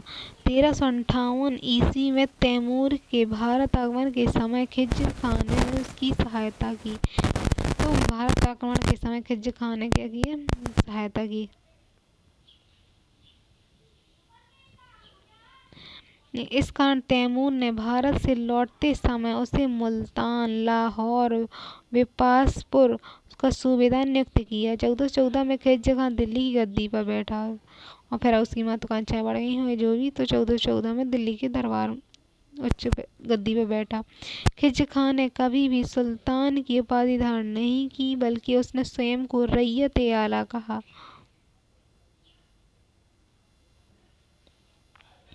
खिज्र खान ने अपने को तैमूर लंग का पुत्र शाहरुख का प्रतिनिधि बताया। खिज्र खान की मृत्यु 1421 ईस्वी में हो गई थी। इस वंश का शासक मोहम्मद शाह ने सुल्तान की उपाधि धारण की। तो मोहम्मद शाह जो था उसने सुल्तान की उपाधि धारण की थी। मुबारक शाह ने खुतबा पढ़वाया। तो मुबारक शाह था तो उसने खुतबा पढ़वाया और अपने नाम का सिक्का चलाया। साथ ही खुतबे में तैमूर वंशजों और सिक्कों से तुगलक वंश के शासकों का नाम हटवा दिया। तो खिज्र खान ने तुगलक वंश के जो शासक थे उनके नाम हटवा दिए सिक्कों से। इनके सिक्कों पर अपना नाम मुइनज उद दीन मुबारक ख्वाजा है। इसने 1433 ईस्वी में यमुना नदी के किनारे मुबारक शाह नामक स्थान बनवाया था। तारीख मुबारक शाही पुस्तक के लेखक याहिया बिन अहमद। तारीख मुबारक शाही किसने लिखी है? तो याहिया बिन अहमद सरहिंदी द्वारा लिखी गई है, जो मुबारक शाह के शासनकाल में किया गया था। इस वंश की जानकारी मिलती है। फिर भटिंडा दोआब के विद्रोह में मोहम्मद शाह के समय हुआ। वो भटिंडा विद्रोह जो है तो मोहम्मद शाह के शासनकाल में हुआ। इस वंश का अंतिम शासक अलाउद्दीन आलम शाह था। अलाउद्दीन आलम शाह अंतिम शासक था। अलाउद्दीन आलम शाह इस वंश के सर्वाधिक समय तक शासन करने वाला शासक था। तो आदिम शाह था। 1451 में बहलोल लोदी की हत्या उसके गद्दी वंश पर स्थापित की। तो बहलोल लोदी ने सैयद की हत्या कर दी और अब बहलोल लोदी गद्दी पर बैठेगा। तो बहलोल लोदी है तो इसका कार्यकाल 1451 से 1516 ईस्वी में। बहलोल लोदी भारत का पहला शुद्ध अफगान वंश था। इस वंश का संस्थापक बहलोल लोदी था। अपने दरबारियों के सम्मान में खड़ा रहता था और उसने बैठने की बाद बैठाता था। सबके बैठने के बाद बैठता था। बहलोल लोदी वंश से हुई। इसमें जौनपुर पर आक्रमण करके उसे जीता। इसने एक सिक्का चलाया जिसे बहलोली सिक्का कहते हैं। बहलोली सिक्का अकबर के काल का प्रचलन में था। बहलोल लोदी अपने सदस्यों को मकसद ए अली कहते थे। बहलोल लोदी अपने जो सरदार थे उन्हें मकसद ए अली कहकर पुकारा करता था। बहलोल लोदी ने ग्वालियर का शासक रायकर्ण को 1487 में पराजय किया गया। यह उसका अंतिम अभियान था। अगर शासक सिकंदर लोदी बना तो यह वंश सबसे योग्य शासक था। 1504 ईस्वी में आगरा शहर की स्थापना की और इसे 1506 में अपनी राजधानी बनाई थी। तो आगरा शहर की स्थापना की थी इसने और लोदी वंश ने और 1506 में अपनी राजधानी बनाया था। गुरुमुखी नामक पत्रिका लिखी थी। इसे जमीन की पैमाने के लिए गज सिकंदरी नामक एक मापदंड 30 इंच के बराबर था। गज सिकंदरी। इसने खाद्यान्न और खाद्य पदार्थ से हटा दिया गया। खाद्यान्न और खाद्य पदार्थ से कर हटा दिया था। इसे ताजिया निकालने और महिलाओं के मजार पर जाने पर प्रतिबंध लगाया। तो ताजिया निकालने पर और महिलाओं के मजार जाने पर प्रतिबंध लगाया। इस वंश का अंतिम शासक इब्राहिम लोदी था। इसने 1518 में खेती के युद्ध में राणा सांगा को पराजित कर दिया। 1588 में खतौली के युद्ध में राणा सांगा को उसने पराजित कर दिया। इब्राहिम लोदी की संबंधी आलम खान और दौलत खान ने पंजाब में इब्राहिम लोदी को मारने के बाद बरार को आक्रमण किया। तो इसका संबंध किससे है? आलम खान लोदी से है और दौलत खान लोदी से है।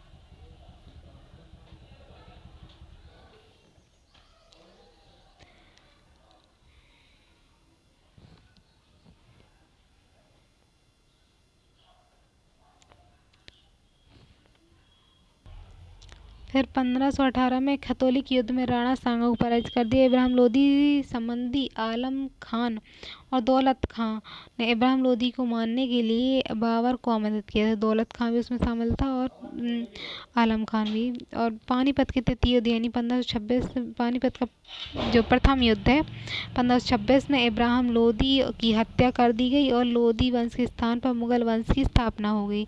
इब्राहिम लोदी सल्तनत काल का एकमात्र शासक था जिससे युद्ध में मैदान में मार दिया गया था। तो इब्राहिम लोदी जो था तो एकमात्र शासक था जिसे इब्राहिम लोदी ने को जिसे युद्ध में मारा गया था क्योंकि उसने बाबर से युद्ध किया था। फिर दिल्ली सल्तनत की संस्कृति पर दिल्ली सल्तनत इस कानून लागू थे किंतु अधिकांश जनसंख्या मुस्लिम नहीं थी। इसी कारण इतिहासकार वर्णी सल्तनत को वास्तविक सल्तनत नहीं कहा जाता। सल्तनत काल का अधिकतर अधिकारी अमीर और सुल्तानत तुर्क के कबीले में थी। वित्त व्यवस्था इस समय अर्थव्यवस्था का मुख्य आधार कृषि और व्यापार था। इस समय 5 सबसे प्रमुख कर थे। 5 कर जो थे उसमें उस्र, मुत्ताई, ख्वाजा, चारी और घरी थे। खुसरो खुम्स को मुख्य राजा नहीं मानते थे क्योंकि यह लूट का धन था। फिर जजिया ज़कात को भी मुख्य राजस्व नहीं मानते थे क्योंकि वह धार्मिक कर था।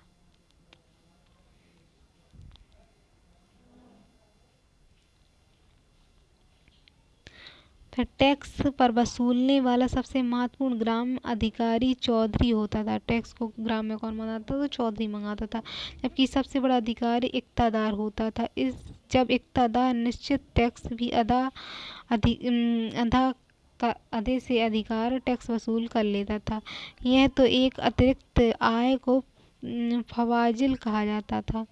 टैक्स वसूलने में हो रहे भ्रष्टाचार के निगरानी के लिए अलाउद्दीन खिलजी ने दीवान मुस्तखराज नामक विभाग बनवाया था। खिलजी ने टाका और जीतल प्रमुख सिक्के थे जिसे इल्तुतमिश ने चलाया था।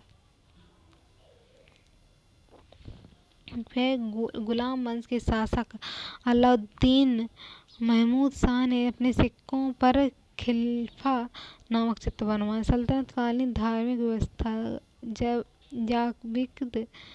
जकविद राज के कानून को जकविद कहते हैं। सीरिया का हासिद धार्मिक कानूनों को सीरिया का हासिद कहा जाता था।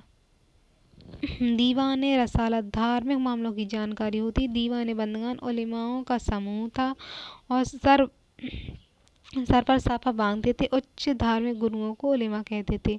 तो दीवान बंदगान था तो उलेमाओं का समूह था। दीवान रसालत धार्मिक मामलों की जांच करता था।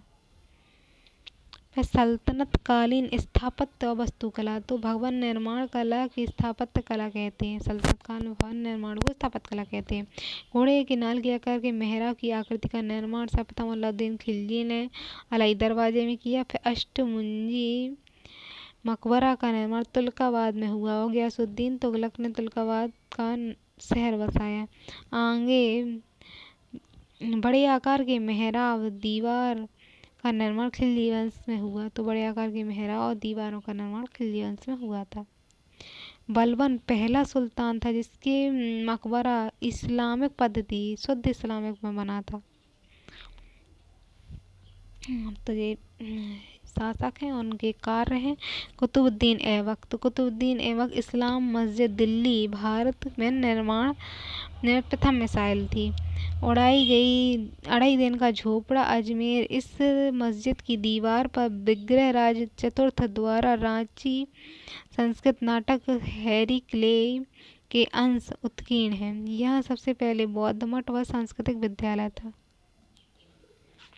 फिर कुतुब मीनार। तो इसने कुतुब मीनार बनाई और इल्तुतमिश ने कुतुब मीनार और दिल्ली। सुल्तानगढ़ी और नसीरुद्दीन मोहम्मद का मकबरा दिल्ली थे। इल्तुतमिश का मकबरा दिल्ली और स्टेच शैली से निर्मित भारत का पहला मकबरा है। हजरत शामसी बदायूं। बलबन का मकबरा दिल्ली शुद्ध इस्लामिक शैली में निर्मित है और भारत पहला मकबरा है बलबन का। लाल महल दिल्ली। अलाउद्दीन खिलजी तो अलाई दरवाजा है। सीरिया का नगर है। हजार संभा महल और हौजा ए खास मंदिर है। अब है नाम संबोधित विभाग और बनने वाले सुल्तान। किस सुल्तान में क्या बना? तो कुतुबुद्दीन ऐबक ने कुतुब इस्लाम मस्जिद दिल्ली में बनवाई, प्रथम मस्जिद थी। अढ़ाई दिन का झोपड़ा अजमेर में बनवाया। मस्जिद की दीवार पर विग्रह राज चतुर्थ द्वारा रचित संस्कृत नाटक हरी केली के अंश उत्कीर्ण है। यहाँ पहले बौद्ध मठ और संस्कृत विद्यालय था। इल्तुतमिश ने कुतुब मीनार दिल्ली में बनवाई। सुल्तानगढ़ी का नसीरुद्दीन मोहम्मद का मकबरा बनाया। इल्तुतमिश का मकबरा दिल्ली स्केची शैली में निर्मित भारत का पहला मकबरा पे हैजा ए मसूवी बदायूं ने बनवाया। बलबन का मकबरा दिल्ली में शुद्ध इस्लामी शैली में निर्मित भवन है। फिर लाल महल दिल्ली बनवाया। फिर अलाउद्दीन खिलजी आए तो इसने अलाई दरवाजा दिल्ली में बनाया। सिरी का नगर दिल्ली में, हजार खमा महल दिल्ली में और हैज ए खास दिल्ली, जमानत खान मस्जिद दिल्ली में बनवाई। अब संबंधित विभाग कौन किसका विभाग था और बनवाने वाले सुल्तान, तो इसमें है दीवाने मुस्तखराज वित्त विभाग था। दीवाने मुस्तखराज जी अलाउद्दीन खिलजी ने वित्त विभाग बनवाया था। दीवाने कोही कृषि विभाग ये मोहम्मद बिन तुगलक ने बनवाया था। दीवाने अर्ज सैन्य विभाग था और बलबन ने बनवाया था। दीवाने बंदगान दास विभाग था और फिरोज शाह तुगलक ने बनवाया था। दीवाने खैरात दान के लिए विभाग था, फिरोज शाह तुगलक ने बनवाया था। दीवाने इस्तेहाक पेंशन विभाग था, फिरोज शाह तुगलक ने बनवाया था। सल्तनत कालीन साहित्य। सल्तनत काल में फारसी भाषा का प्रचलन था। सल्तनत काल में सबसे बड़े कवि अमीर खुसरो थे, जिन्हें मंगोलों ने बंदी बना लिया था, किंतु वे वहां से भाग आए और बलबन से लेकर मोहम्मद बिन तुगलक तक 7 राजाओं के दरबार में रहे। तो बलबन से लेकर मोहम्मद बिन तुगलक तक के समय तक 7 राजाओं के दरबार में रहे थे। इन्हें अपनी दरबार के संरक्षण अलाउद्दीन खिलजी ने दिए, तो अलाउद्दीन खिलजी ने संरक्षण दिया था। और ये हिंदी, फारसी और खरी बोली के जनक थे। हिंदी बोलते थे, फारसी बोलते थे और खरी बोली के जनक थे। इन्होंने सर्वाधिक रचनाएं खरी बोली में की हैं। इनकी प्रमुख रचना तारीख ए दिल्ली है। इन्हें तोते ए हिंदी कहते हैं। ये निजामुद्दीन औलिया के शिष्य थे।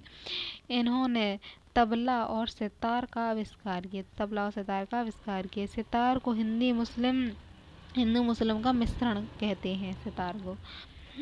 सल्तनत काल का एकमात्र सुल्तान फिरोज शाह तुगलक था, जिसने अपनी आत्मकथा लिखी है। तो फिरोज शाह तुगलक ने खुद की कथा लिखी है, जिसे फतुह ए फिरोज शाही कहते हैं। हमें क्वेश्चन बनना है ना। क्वेश्चन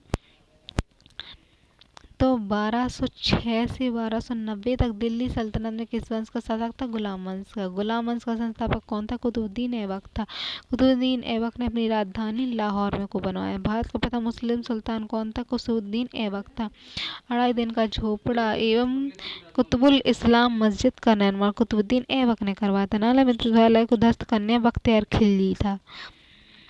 कुतुबुद्दीन ऐबक की मृत्यु हुई तो चौगान में कीरा करते हुए घोड़े से गिरने के कारण 1210 में हो गई थी। कुतुबुद्दीन ऐबक के बाद कौन दिल्ली सल्तनत का शासक बना? तो आराम शाह बना। आराम शाह की हत्या 1211 ईस्वी में दिल्ली की गद्दी पर बैठा था, इल्तुतमिश के बाद बैठा था। और दिल्ली पर प्रथम मुस्लिम शासक था इल्तुतमिश। गुलाम वंश का गुलाम कहा जाता है तो इल्तुतमिश को कहा जाता है। इल्तुतमिश था तो इलवरी तुर्क था ये। इल्तुतमिश ने लाहौर से राजधानी स्थानांतरित की दिल्ली, लाहौर से दिल्ली लाया था। इल्तुतमिश की मृत्यु 1236 में हो गई थी। दिल्ली सल्तनत काल में शासन करने वाली एकमात्र महिला तो इल्तुतमिश की पुत्री रजिया थी।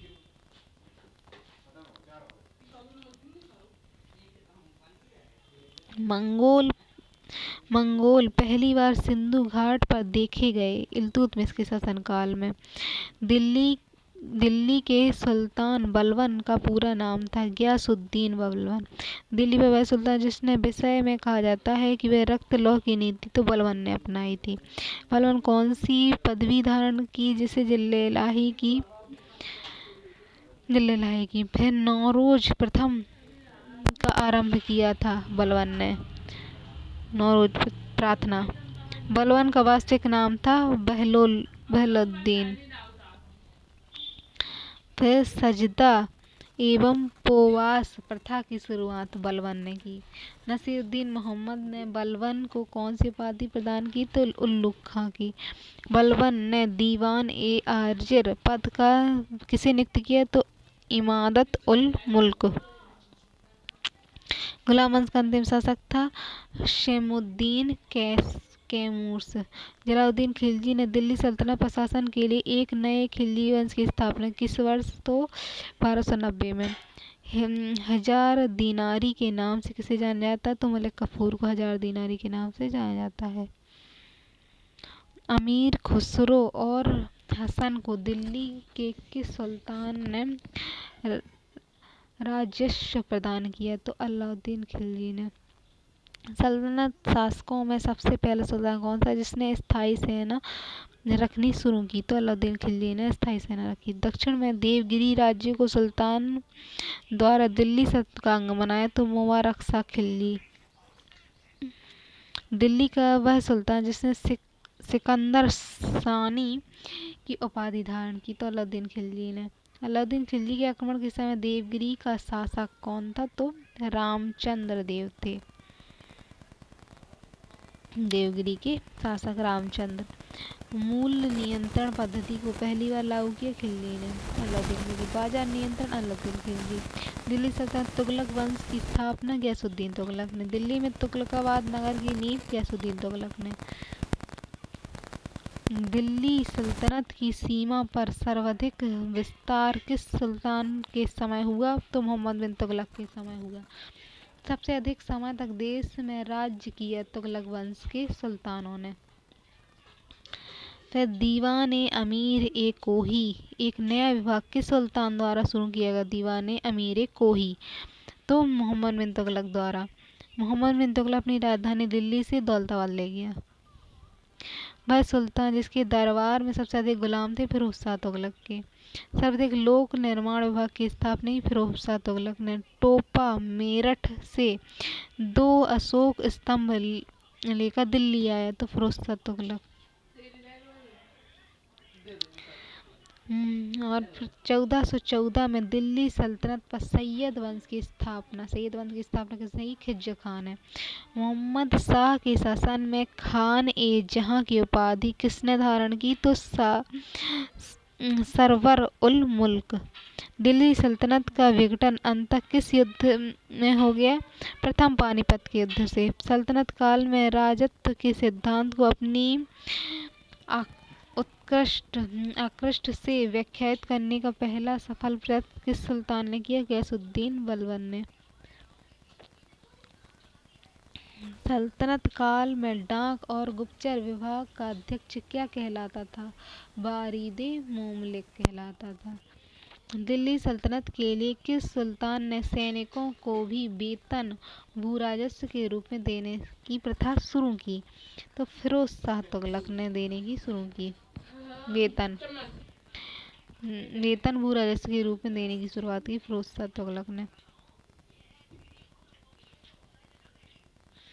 तारीख फिरोजशाही की रचना है? तो जियाउद्दीन बर्नी की रचना है तारीख फिरोजशाही। किस मकबरे के निर्माण से अब तक हिंदू शैली को हटाने की कोशिश की गई? तो इल्तुतमिश का मकबरा। तैमूरलंग भारत आक्रमण किया? तो 1398 ईस्वी में तैमूरलंग ने भारत आक्रमण किया था। फिर तुगलक द्वारा स्थापित दर अल सफा एक खैराती अस्पताल है। दरुल सफा एक क्या है? तो खैराती अस्पताल है। दिल्ली सल्तनत के तुगलक वंश का अंतिम शासक नसीरुद्दीन महमूद। लोदी वंश की स्थापना किसने की? बहलोल लोदी ने। दिल्ली सल्तनत का अंतिम सुल्तान कौन था? इब्राहिम लोदी। लोदी वंश थे अफगान मूल के। मराठा संघ में इब्राहिम लोदी को पराजित किया था खतौली के युद्ध में। महाराणा सांगा को इब्राहिम लोदी ने खतौली के युद्ध में।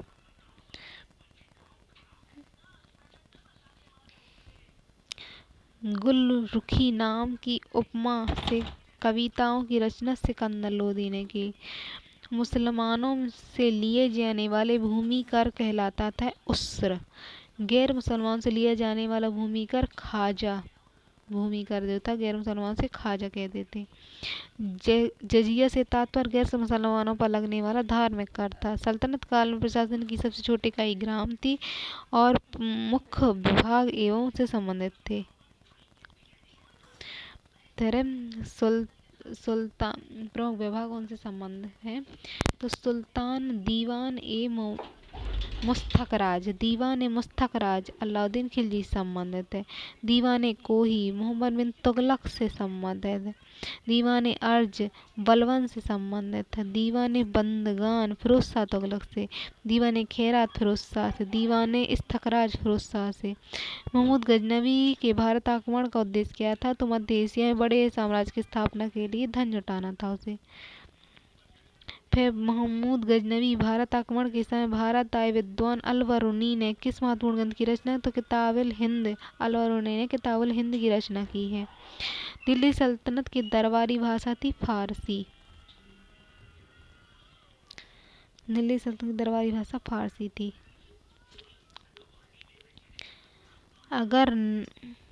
आगरा नगर की स्थापना किसके द्वारा की गई? तो सिकंदर लोदी के द्वारा की गई थी। वह दिल्ली का सुल्तान कौन था जिसकी मृत्यु चौगान या पोलो खेलते तो कुतुबुद्दीन ऐबक की हो गई थी?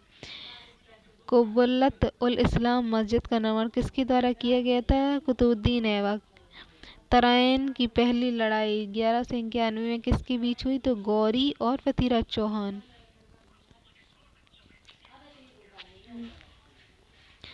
किस खिलजी शासक ने दिल्ली के राज सिंहासन पर बैठने के लिए अपने ससुर की हत्या की? तो अलाउद्दीन खिलजी ने। रजिया सुल्तान किसकी बेटी थी? इल्तुतमिश की। मोहम्मद गौरी विजित प्रदेशों की देखभाल के लिए किस विश्वसनीय जनरल को छोड़कर गया? कुतुबुद्दीन ऐबक को। महमूद गजनवी का भारत के अंतिम आक्रमण किसके विरुद्ध था? तो जाटों के। गजनी के वंश था तो यामनी की। किस वंश का था? तो यामनी की। गजनी ने भारत पर प्रथम आक्रमण किस राज्य के विद्रोह ने? तो हिंदू शाही वंश था, ब्राह्मण शाही वंश के विरुद्ध किया। गजनी के आक्रमण के परिणाम स्वरूप कौन सा शहर फारसी संस्कृत का केंद्र है? तो लाहौर। किसने ढोल के तेज आवाज के साथ महिला का अपने पति का चिता के साथ जला देने के दृश्यों का भयंकर चित्रण किया है? तो इन बतूतक ने किया है। भारत मुस्लिम राज्य का संस्थापक माना जाता है मोहम्मद गौरी। गौरी ने मुस्लिम राज्य स्थापित। कितने इक्तादारी प्रथा चलाई? तो इल्तुतमिश ने इक्तादारी प्रथा। लाख बख्श के नाम से जाने जाने वाला भारतीय शासक? कुतुबुद्दीन लाख बख्श के नाम से जाना। 13वीं सदी में सेना का सर्वोच्च अधिकारी होता था खान। भारत में गुलाम वंश का संस्थापक कुतुबुद्दीन ऐबक। कुतुब मीनार के कार्य किसने पूरा किया? इल्तुतमिश ने। दिल्ली का पहला तुगलक सुल्तान गयासुद्दीन तुगलक। पंजाब के हिंदू शाही राजवंश को किसने स्थापित किया? कल्लर ने। वह रोमन सम्राट अगस्टस की भांति सावधान था कि वह दूसरों की तरह शक्ति न लगे और वह दूसरों के स्तर से अधिक न लगे। यह संदर्भ है बहलोल लोदी। फिर अल-बरूनी किसके शासनकाल में आया? तो महमूद गजनवी के आया था। किस शासनकाल में सबसे अधिक मंगोल आक्रमण? तो अलाउद्दीन खिलजी के समय सबसे अधिक आक्रमण हुए मंगोलों के।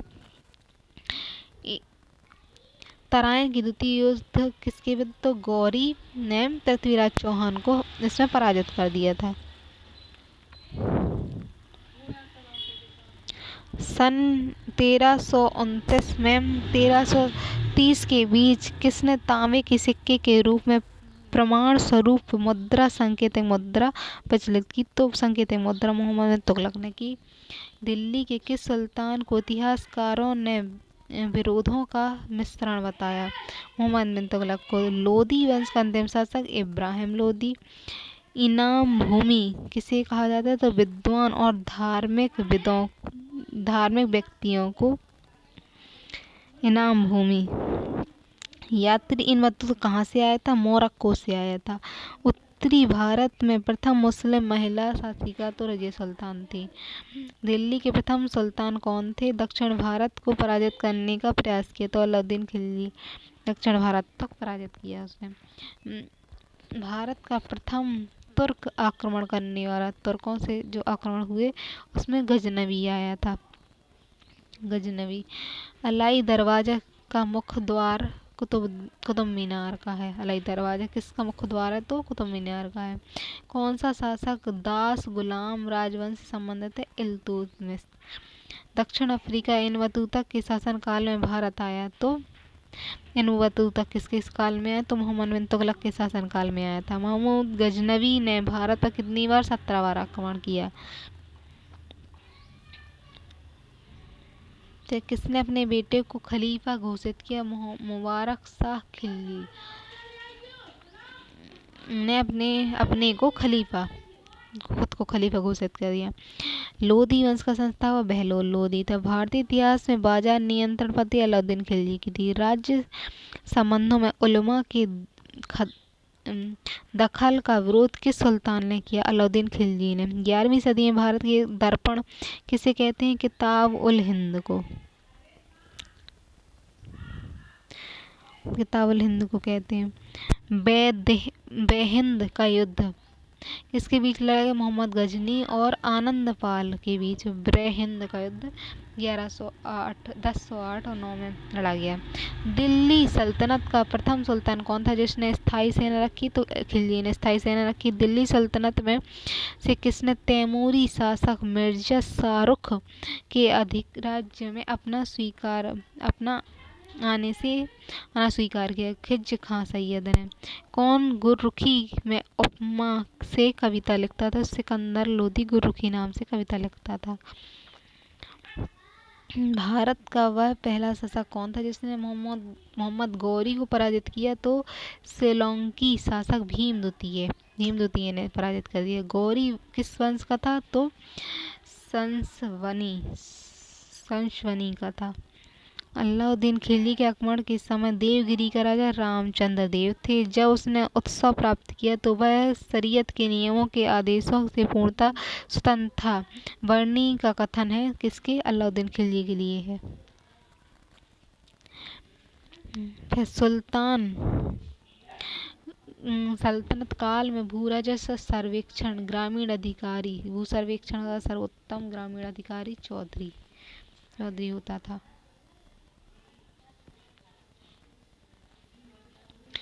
तैमूर आक्रमण के बाद भारत में किस वंश का राज्य स्थापित हुआ? तैमूर के जो आक्रमण है उसके बाद सैयद वंश आया। किस सुल्तान के दरबार में सबसे अधिक गुलाम थे? फिरोज शाह के। किस बेरोजगारों को रोजगार दिया? फिरोज शाह ने। किस सुल्तान ने फलों की गुणवत्ता उगाने? तो फिरोज शाह। नालंदा विश्वविद्यालय का विनाश बख्तियार खिलजी के आक्रमण से हुआ। बख्तियार ए नासरी का लेखक कौन है? मिन्हाज उस सिराज। बख्तियार तबकात नासरी का लेखक है। तबकात नासरी मिन्हाज उस सिराज। अलाई दरवाजा अलाउद्दीन खिलजी ने बनाया। कुतुबुद्दीन ऐबक की राजधानी लाहौर थी। अलाउद्दीन खिलजी का प्रसिद्ध सेनापति मंगोलों के विरुद्ध लड़ते हुए मारा गया था तो जफर खां था। तौल की सबसे छोटी इकाई रत्ती या रिद्रिका या संस्कृत थी। प्रसिद्ध कवि अमीर खुसरो दरबार में रहे? तो खिलजी के भी दरबार में रहे हो। किसके सल्तनत काल में प्रचलित डाक व्यवस्था? तो इन बतूतक आया जब, तो इन बतूतक द्वारा डाक व्यवस्था का विस्तार किया गया था। मोहम्मद बिन तुगलक के दरबार में आया था। फिर तैमूर लंग ने किस वर्ष भारत पर आक्रमण किया? 1398 में। दिल्ली में किस मुगल शासक के निधन पर इतिहासकार बदायूं ने कहा है कि राजा को अपनी प्रजा के साथ प्रजा को अपने में? तो मोहम्मद बिन तुगलक के लिए कहा गया है। दिल्ली सुल्तान बलबन का पूरा नाम? तो गयासुद्दीन बलबन था। कौन सा सुल्तान नया धर्म चलाना चाहता था किंतु उलेमाओं ने विरोध किया? तो अलाउद्दीन खिलजी। दिल्ली में कौन ऐतिहासिक स्मारक भारतीय तथा फारसी वास्तुकला शैली का उदाहरण? तो हुमायूं का मकबरा है भारतीय फारसी शैली का। दिल्ली सुल्तान जो दमन दक्षिण के बारे में काफी ध्यान रखता था और उसने एक विभाग दीवाने खैरात यानी दान विभाग का स्थापित किया था। तो फिरोज शाह तुगलक। संगीत विधा को हिंदू मुस्लिम गान विधाओं का सर्वश्रेष्ठ सितार है, मिश्रण है मतलब सितार। फिर नई फारसी काव्य शैली सभा के हिंदी अथवा हिंदुस्तानी शैली के जन्मदाता अमीर खुसरो हैं। अनुकूल परिस्थितियों में मौजूद होने के बावजूद गुलाम वंश के शासक भारत में अपने साम्राज्य का विस्तार नहीं कर पाए। तो अनुकूल परिस्थिति के बाद गुलाम वंश के संस्थापक जो है भारत में अपना साम्राज्य विस्तार नहीं कर पाए। इसका मुख्य कारण था मंगोलों का आक्रमण। फिर तुगलकानामा के रचयिता हैं अमीर खुसरो। तुगलकानामा उन्होंने लिखा है।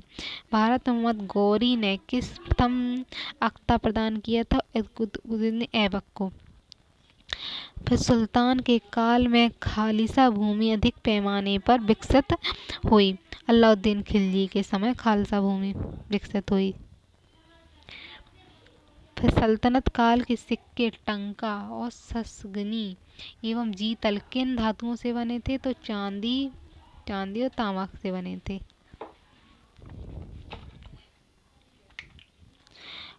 अमीर को ही कृषि विभाग का नया विभाग बनाया था सुल्तानों द्वारा शुरू किया, तो मोहम्मद बिन तुगलक ने शुरू किया दीवानी कृषि विभाग। फिर अमीर खुसरो ने किस विकास में अग्रणी भूमिका निभाई? खड़ी बोली में। तैमूर लंग ने शासन में भारत पर आक्रमण किया, तो नसीरुद्दीन मोहम्मद तुगलक के शासन में तैमूर लंग ने भारत पर आक्रमण किया था। भारत में पोलो खेलने का प्रचलन तुर्कों से आया। किसने एक तरु संस्कृत मुद्रा लेख के साथ चांदी के सिक्के निर्मित किए? तो मोहम्मद गजनवी ने। अलाउद्दीन खिलजी के सेनाध्यक्षों में से कौन तुगलक वंश का प्रथम सुल्तान था? गाजी मलिक। जवाबित थे राज्य कानून किस वंश के अंतर्गत विजारत का चरम उत्कर्ष है? विजारत तुगलक वंश है इसमें।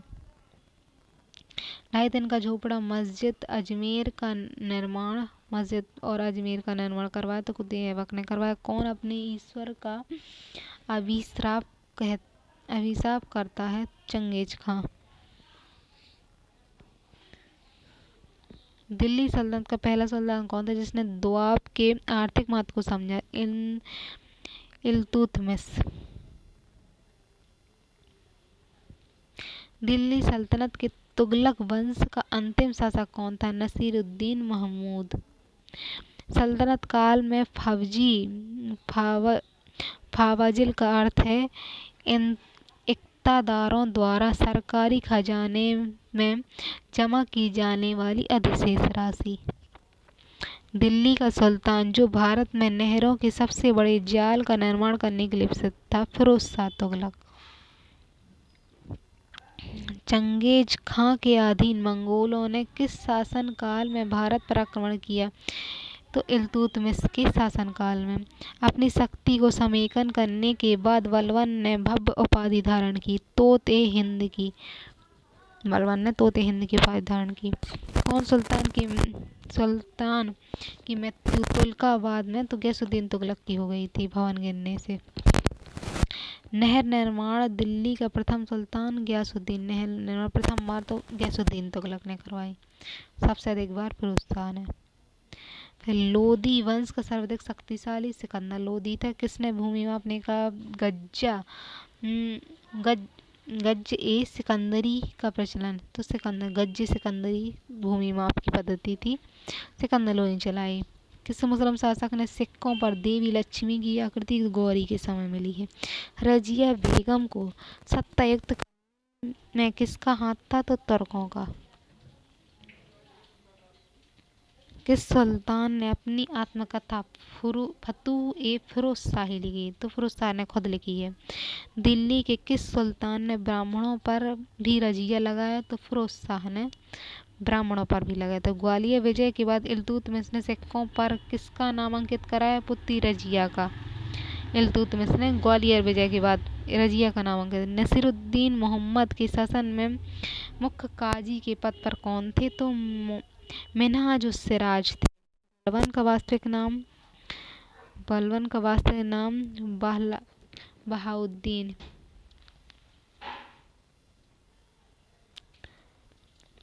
फिर इसमें जलालुद्दीन के शासन काल में सबसे बड़ी उपाधि क्या थी? तो देवगिरी विजय थी, सबसे बड़ी उपाधि जलालुद्दीन के समय देवगिरी। अलाउद्दीन के शासन में भूमि कर संबंधी अधिकारी था मुस्तखराज। भूमि कर लेता था मुस्तखराज। वारंगल में स्वतंत्र राज्य किसने स्थापित किया? तो कन्हैया ने। बरनी के अनुसार दरबारियों के बीच कभी कभी नग्न होकर दौड़ने वाला सुल्तान मुबारक खां। हिंदू धर्म में परिवर्तित मुस्लिम शासक कौन था? हिंदू धर्म में परिवर्तन तो नसीरुद्दीन खुसरो शाह था। नसीरुद्दीन खुसरो शाह ने कौन सी उपाधि धारण की? तो पैगंबर का सेनापति। दिल्ली का प्रथम अफगान शासक कौन था? तो बहलोल लोदी। एकता प्रथा की शुरुआत इल्तुतमिश ने की। ऐबक ने अपनी राजधानी कहाँ बनाई? तो लाहौर में। मोहम्मद गजनवी ने थानेश्वर पर कब्जा कब आक्रमण किया? थानेश्वर पर गजनवी ने किया था थानेश्वर पर आक्रमण। और 1014 में गौरी द्वारा चलाए गए सिक्कों को क्या कहा जाता है? तो दहली वाला सिक्का। सुल्तान का पद सामान्यतः कैसा था? पैतृक था। सल्तनत काल में प्रभावशाली पद किसके अधीन था? अमीरों के अधीन। प्रांतों में अन्य किस नाम से जाना जाता? तो एकता। प्रांत को एकता कहते थे। तो सल्तनत काल में था, एकता कहते थे। सल्तनत कालीन शब्दावली के अनुसार सुल्तान के कर्मचारियों को दी जाने भूमि क्या थी? इवलाक कहते थे। धर्म उपदेश के लिए क्या शब्द प्रयोग किया है? तो तजकीर। शरीयत के आधार पर किस समस्या के समाधान का निर्माण क्या कहलाता था? तो फतवा। प्रांतों में सुल्तानों का प्रतिनिधि कौन था? तो वली। प्रांतों में सुल्तान का प्रतिनिधि कौन था? तो वली था।